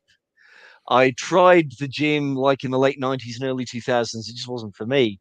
But all of a sudden, watching this show and hearing these people talk about where they are at in their lives and how they and their fitness routines and that kind of thing, and then watching them do these events where they are obviously getting exhausted and experiencing, that the lactic burn from all this exercise that they're doing in these short bursts. And you sort of realize, okay, you hear that how exercise can improve your mental state because it improves your overall health. But watching this, you hear all these things about, oh, no pain, no gain, and all that kind of thing. You realize that part of the challenge is accepting that pain into your life and keeping going regardless. I'm thinking there's kind of a big, not just mental health, but overall self-awareness thing right there. It's like, okay, no, life has to hurt for you to be living it properly, or at least it has to be uncomfortable if it doesn't out and out hurt. But and that was kind of right. But okay, no, all right, I get it. I can. This is why I'm doing these push-ups. It's uncomfortable, but it is, and it. I think that was one of the main things that helped me. And Caroline, thanks again for that question of yours that has helped me be aware of how I'm changing. Yeah. Yeah, for me, so it's the Titan game. Is it like Gladiators? Is like similar. one of Not those? exactly. Yeah, but they're a bit more extreme. Like they do more extreme activities. Just Yes. YouTube it, you'll see what I mean. Yeah, and it's like really extreme. Yeah. Like they have boulders and massive doors that you knock off with these logs. Okay, like hardcore stuff. Yes, I think of it as gladiators minus the gladiators.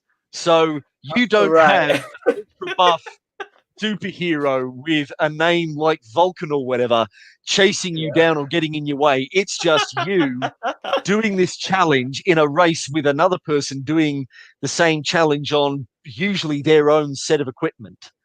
So but it's with all the spectacle and the color and what gladiators would be now with a modern day budget, pretty much. I see. It's for me. It's more about building the mental resiliency. I mentioned this earlier. Like it's building the mental toughness. It's mindfulness, but yeah, it's just a way of getting my emotions out. Yeah. So yeah, it has changed my routine. Cool. So Caroline says, "Oh, wait, I apologize for all the drama."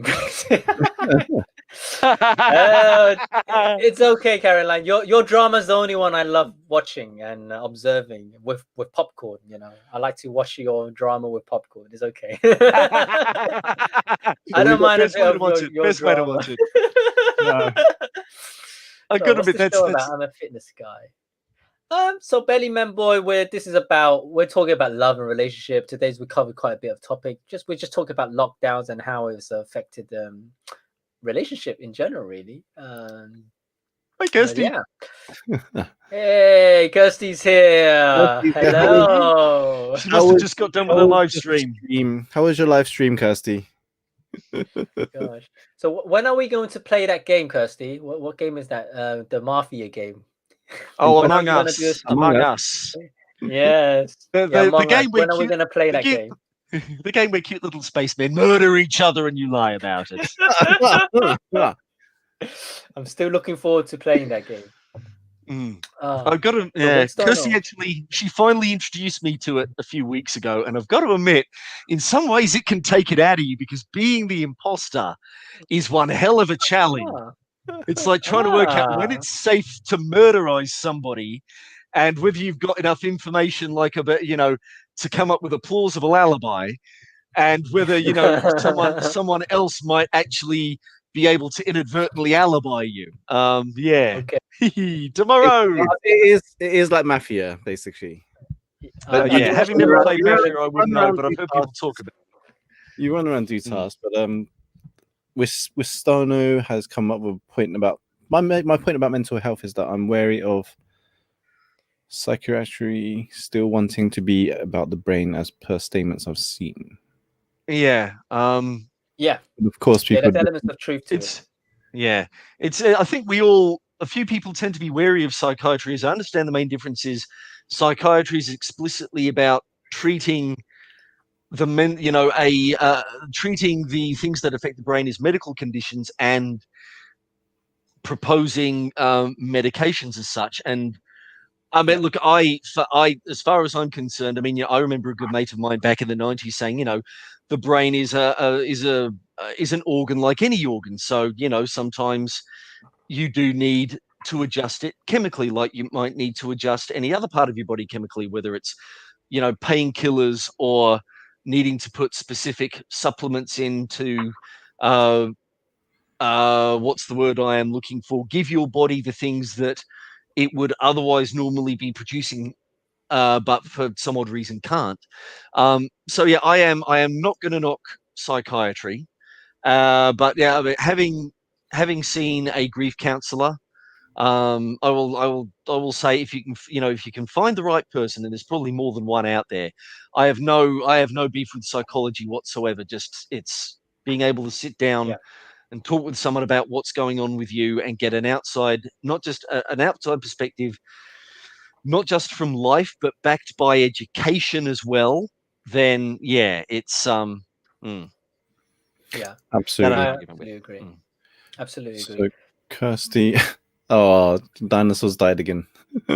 Yeah, she was playing a game called Ark Survival Evolved. Yeah, So I was there's watching her last dinosaurs. night. I Yeah. jumped on for a bit just to watch what she was up to. Tomorrow, if you guys want, well, we'll see if Delara's electricity has. What time, to go. Kirsty? What time? What time? I think Let's she all doesn't. play. I think she normally does Gotta after evenings. I can't remember. Kirsty, Kirsty, what time are you give me a streaming time, tomorrow? Kirsty. Give me a time, Kirsty. I'll be there. Oh, it'll be fun. So Winstono supplements are all good. Drugs are toxic, but that goes for all medications, I guess. Yeah, I can't remember. Someone was. I watched this. I think it was like. I can't remember what I was watching. I think it was on Channel 4 or something. Like the side effects of a drug, like a common everyday drug. And then he read it out and goes, would you take this medicine or this drug if you knew the side effects of it? Let me try and find. It's water you're talking about, right? No. Kirsty, I've got that on my calendar. Tomorrow, 8 p.m. I'll see you. Tomorrow at 8 p.m. We're going to be playing that game. Let's go. Let's do this. I'll see you tomorrow, 8 p.m. Yeah.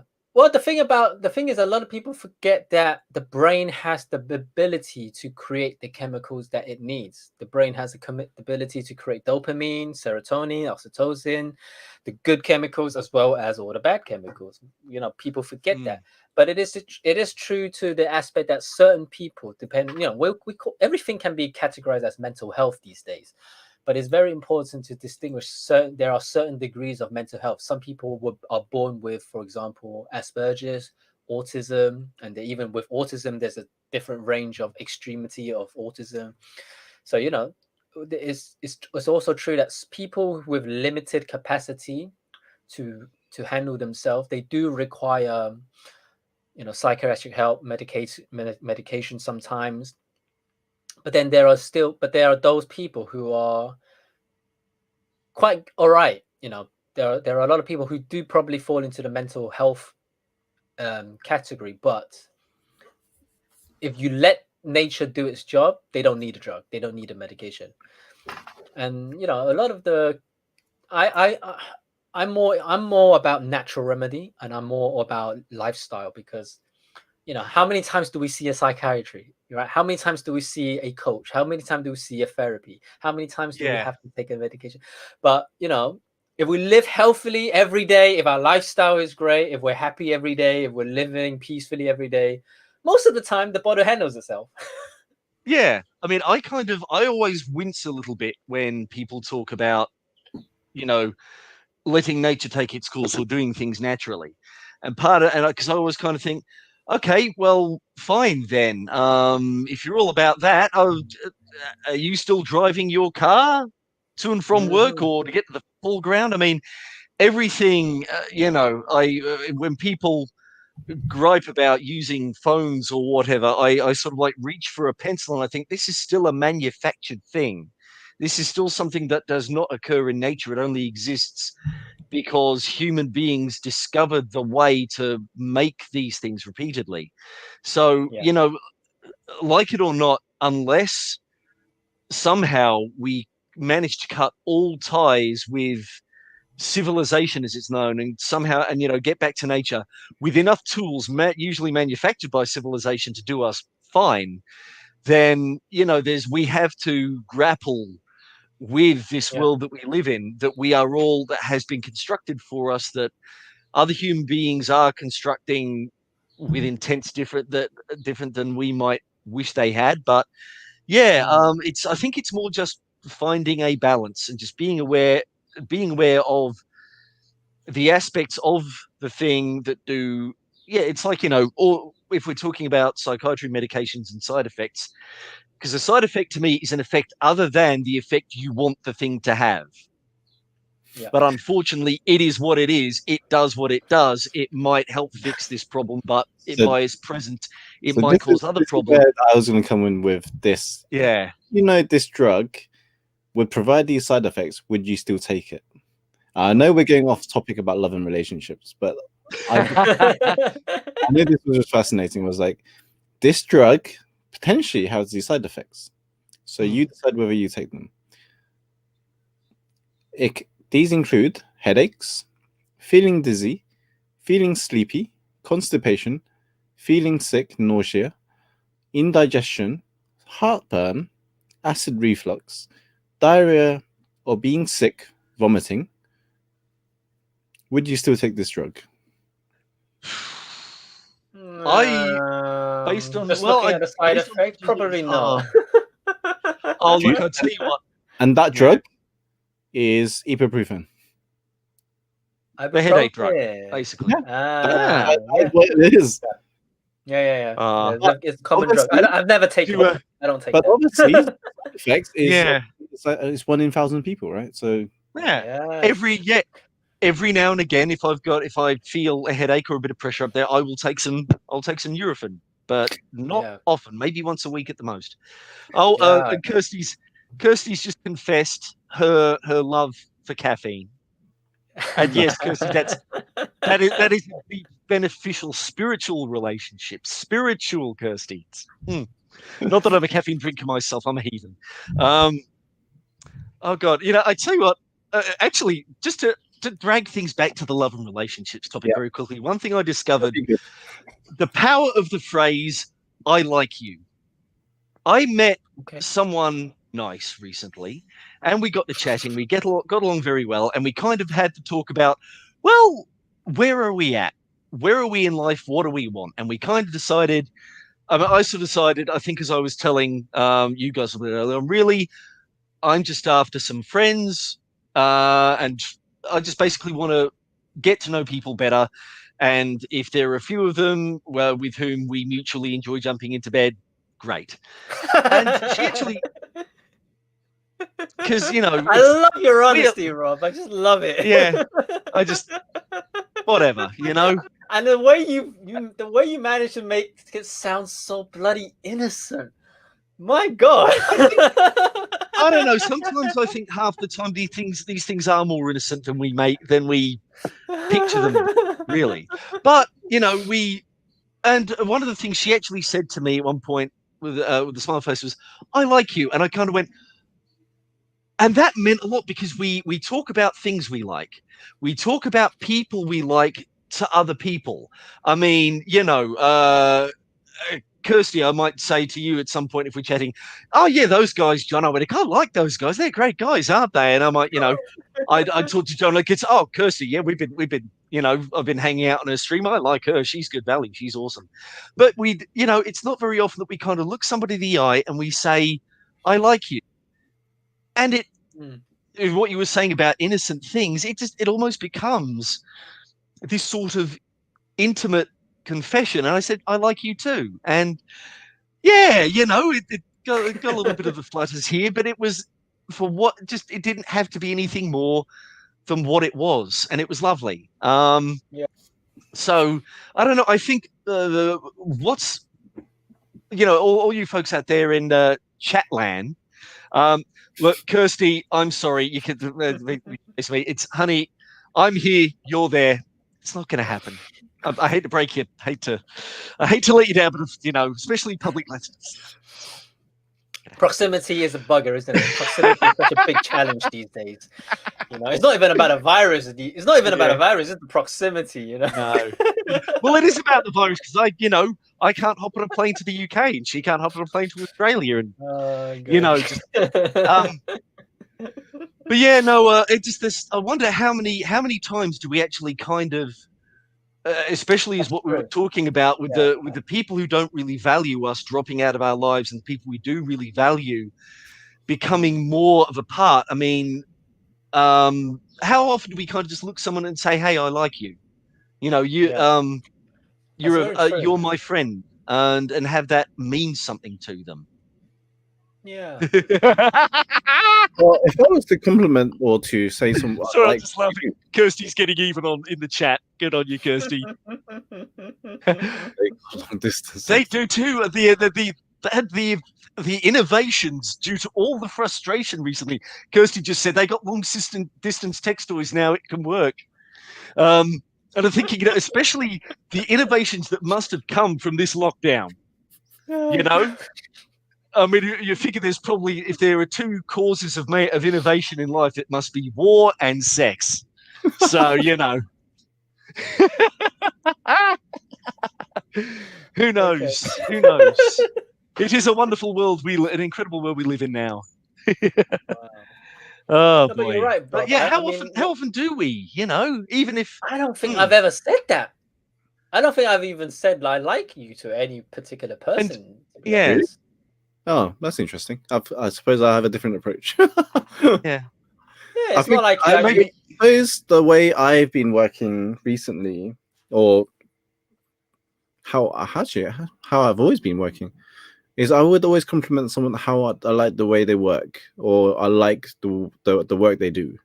But have you ever told them straight up that you like them? As a person, yeah. Good. Okay. Yeah, because I mean, you know, we'll even compliment that. Hey, you know what you did there. I like the way you do that. So yeah, but sometimes we. So I'm glad that you've got that. I have pretty much sorted, but I wonder how many other people do. And I have. You know, I suppose that just comes in a way of respect as well. Like, yeah, the way that I say to them is like, I like you because, you know, the way you come across, the way you show up, the way you do things for your community, or the way you run the way you run your community is generally, I don't know, it's or the way you work on your craft. Like, for those that I've been working with in public speaking, is, you know, when I ask them how long do you spend practicing your speech, and they say like 7 hours on a 8-minute speech or something like that, or 7-minute speech. So they spend an hour rehearsing. Hour per minute. Yeah, hour per minute on a speech to do their public speaking. Like, that's just for one little section. And if their keynote was like an hour, like, you know, an hour or so, it's like, Few a couple Yeah. of hours, Yeah. but yeah. I But guess I then, never yeah, say I like there's you. instances where I have said that. I don't. I think the reason why I don't say I like you often is because I don't really put too much importance in the word like, because I don't really care if someone likes me or not. Mm. But what I do say to often is like, for example, like Rob, I really love what you do. Mm. And I respect you. I respect your values. I respect is I admire you. I would say these kind of words, but I won't say like I like you. It's like I guess it's Yeah. because for me, I guess it's because for me it's like I like you doesn't mean much. But if I said I respect you and I love what you do, it kind of has a more emphasis. I guess that's for me anyway, because that kind of shows Language what's is important for me. yeah, that's the word Yeah. type of language you use, but it's similar. Yeah. It's I interesting, just though. It makes me if I think. can, You do make me think. yeah. That's a good thing. That you make me think. I think that's one of the awesome things, especially about you guys' show, is that it does make you think about stuff. I mean, look, I if you will forgive me a second, I did actually, the lady who I was just talking about, the one who told me she liked me, I let her know that this chat was going, and she just sent me a quick message letting her know how glad she Oh, was that I, um, yeah? Is that she I'd, listening right now? that she'd inspired me. She's taking a break from watching The Mandalorian to watch this, for God's sake. That's Awesome. Oh, guys. Oh, it's lovely to have. What's her Wow. name? It's lovely to have you. No worries. So we yeah, reveal her identity, Ick. Is she a silent yeah, lurker? Is she? I think so. Yeah. Well, it's Yeah, lovely to have her. thank you. Appreciate that. Oh shit. Oh god, I think I've done something wrong. Kirsty just put a comment is, I like how honest Rob is. Makes it easy to find out if he's the imposter. Fuck. Well, there you go. I don't know. Are you an I'm imposter? gonna have to learn to lie better. Rob? I'm gonna have to learn to lie better. Oh, Damn it! gosh. I have a sword downstairs. I wish I could had it handy so I could be drawing it and going. No. I'm not the imposter. Wasn't me. I definitely did not. No, was nowhere near the dead body when it died. No.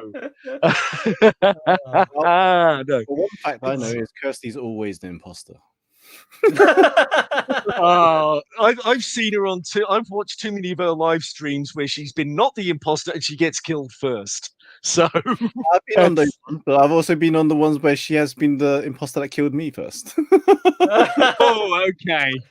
Well, there, you know what can't the argue funny with thing that. is? Jono always gets killed first, no matter what. It's because I don't know what it is. Jono always get killed first. Kirsty also has that issue as well when she's not imposter. I guess it's either people sense that you're a threat, that they know you can find out the truth straight away, or they just don't like you, bro. Oh yeah. We're just gonna kill him. We just don't like him. We're just gonna kill him. Yeah, I think that's it. Even when we play like things like Mafia and stuff, he's like kill off Jono first before he figures the things out. Anyway, back onto relationships, guys. Yes, back on to Dynamic duo that won a few games. Yeah, that works. That works too.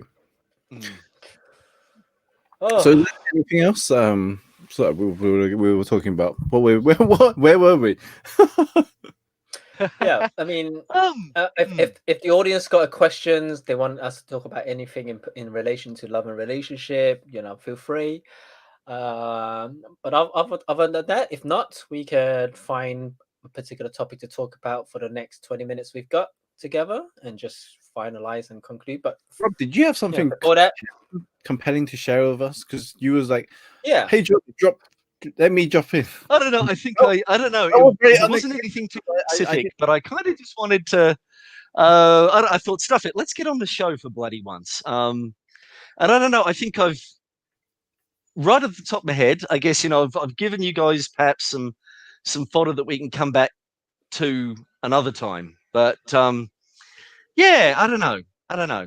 But you had this. Well, we're definitely bringing you back for sure. We're bringing you back to talk about a lot of interesting things that we're going to go deeper into. Hopefully, when she doesn't have a blackout again, yeah, you'll be able to come on again. But you had you just dropped me a message and said, oh, let me jump on. I was like, oh, that was unexpected because I didn't hear from you for like weeks or months. Well, I could actually. It was the same way because I'm sure if I have a look, I said, I don't know. It was after the show last time. You said, "Hey, let And me, I let me. said, I'll more consider." than welcome. And I said, I'd love to. And oh yeah, that's right. Sorry, the internet. That was the problem. My internet connection had for the past few weeks been very up, down, up, down, up, down. So I thought, no, I can't join in that state. And I'd forgotten that.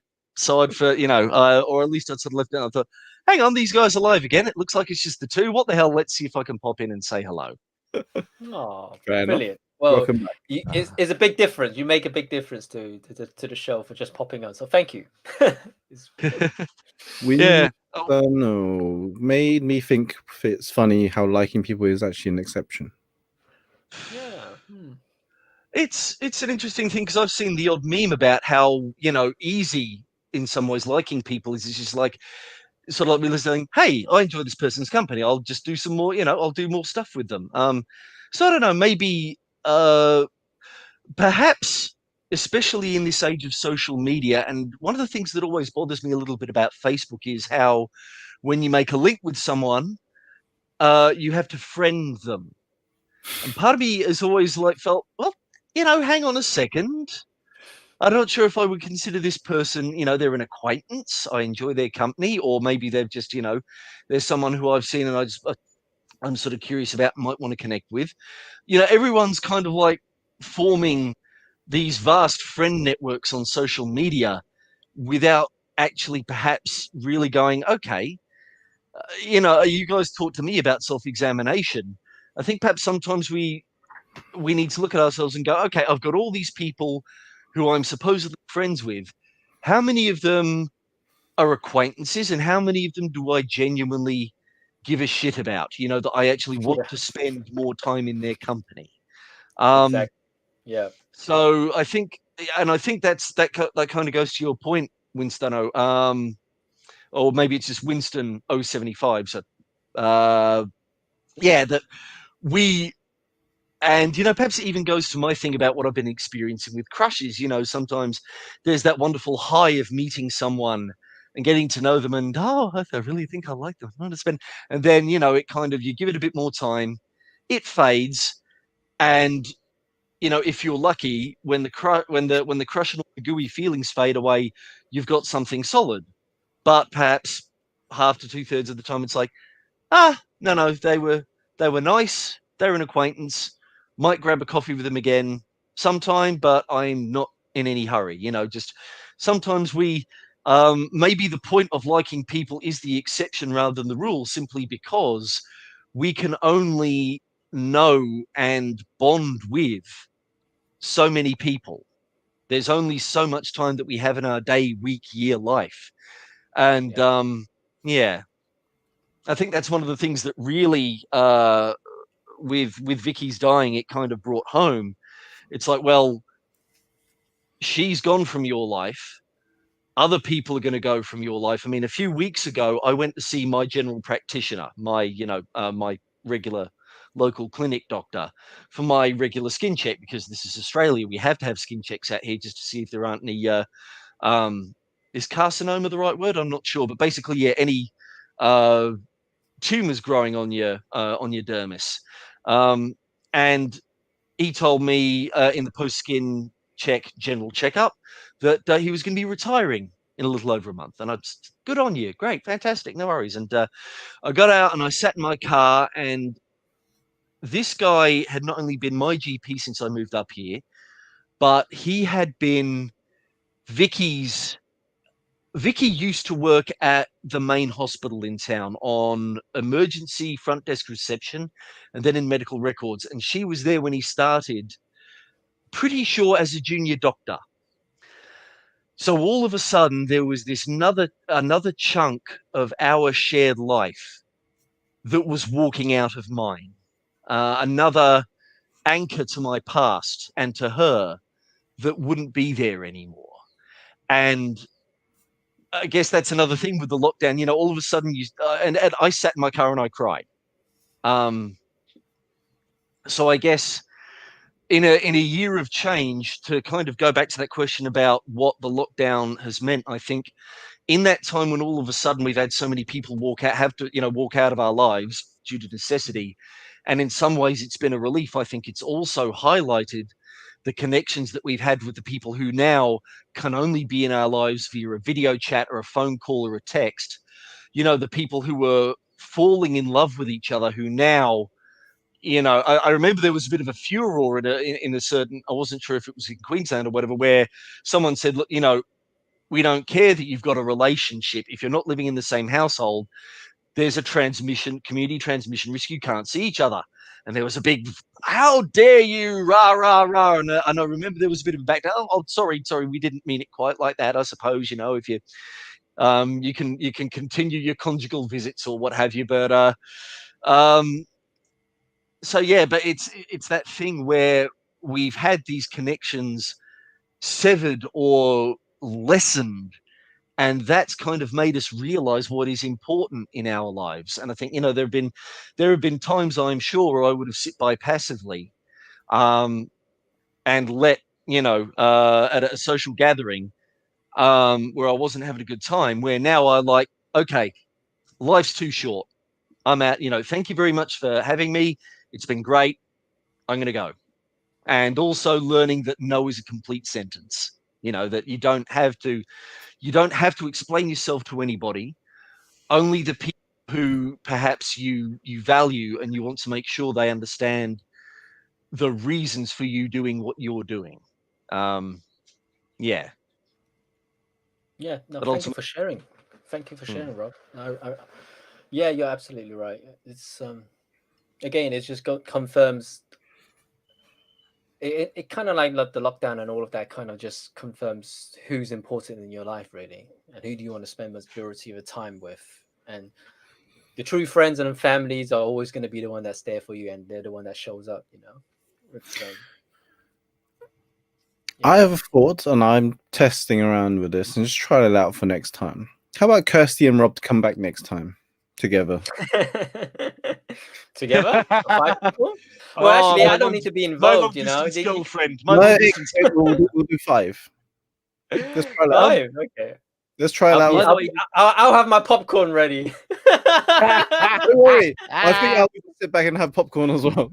I'm gonna sit back. I'm gonna mute myself, and I'm just gonna be munching popcorn on screen, but we won't be like participating. It will be fun. I'll be munching popcorn. It will be less of me talking and me eating. We'll try it out. I mean, Kirsty's up for it, and Rob's up for it.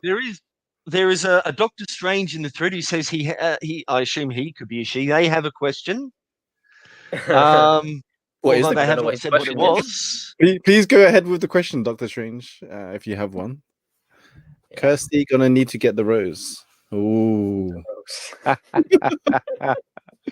We're going all bachelor and all bachelorette here, are we? Are you both dressing up as well? Is that how it's going to work? Oh boy! Oh boy! Remember, I've always like a virtual dating scene here. I've always wanted to be in one of those bachelorette people shows. It's just it's just so fun as an experience. I was like, oh, it'd be fun. Oh, Rosé. Oh, right. Needs a little accent on the thing. Yeah. Yeah. Rosé. Yes, no, good bottle. Yes. Kirsty, you're going to need 2 bottles, not 1. You're going to need 2 bottles. Yeah. Sadly, it's too early for me in the day to be drinking, although I suppose that doesn't really stop anybody who's determined. But yeah, still. Well, bro, it's hitting 1 o'clock soon, so unless you guys want to carry on, but I'm out. Fair enough. Rob, another show to go to. Yeah. I don't know if it is going ahead. Probably starting sometime soonish. Good question. We will see. But yeah. No, I think this feels like. If you're Rose, I could provide some. Thank you, Kirsty. I don't know. I'm kind of feeling like, it's getting late for you guys. I've got a few things I've got to do around here before my D&D crew turn up. Yeah, Friday, so I which will think be- let's. I will let you guys know, and I'll try and let you guys know in advance. I think.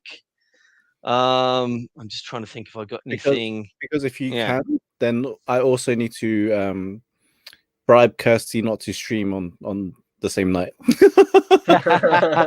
Because she I does think stream on actually Friday. No worries. I think actually we should be good. I love technology. I've been using Google Calendar more and more to Oh, organize thank my you, Jay, life. for tuning in. Didn't realize you were there, Um, Jay. Thank you, Jay. Thanks, Jay. yeah, that should be good. I will even. Where are we? I think you guys. What time is it So for you?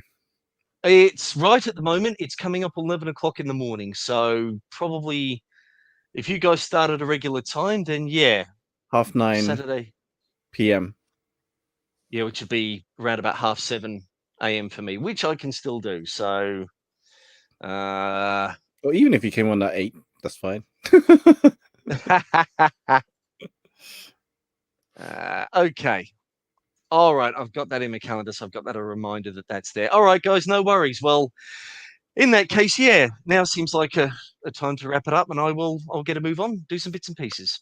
Awesome. Thank you Thank for you, Rob, for coming on. here. And thank you for Thank sharing. Rob. Thanks. Once Thank again, you it's for been a having me. pleasure getting to meet you virtually in person and get to talk to you. And you too, guys. You too, guys. It's been great. All right, catch you next time. Cheers. See you guys. Thank you all who's listening as well. See you guys next week.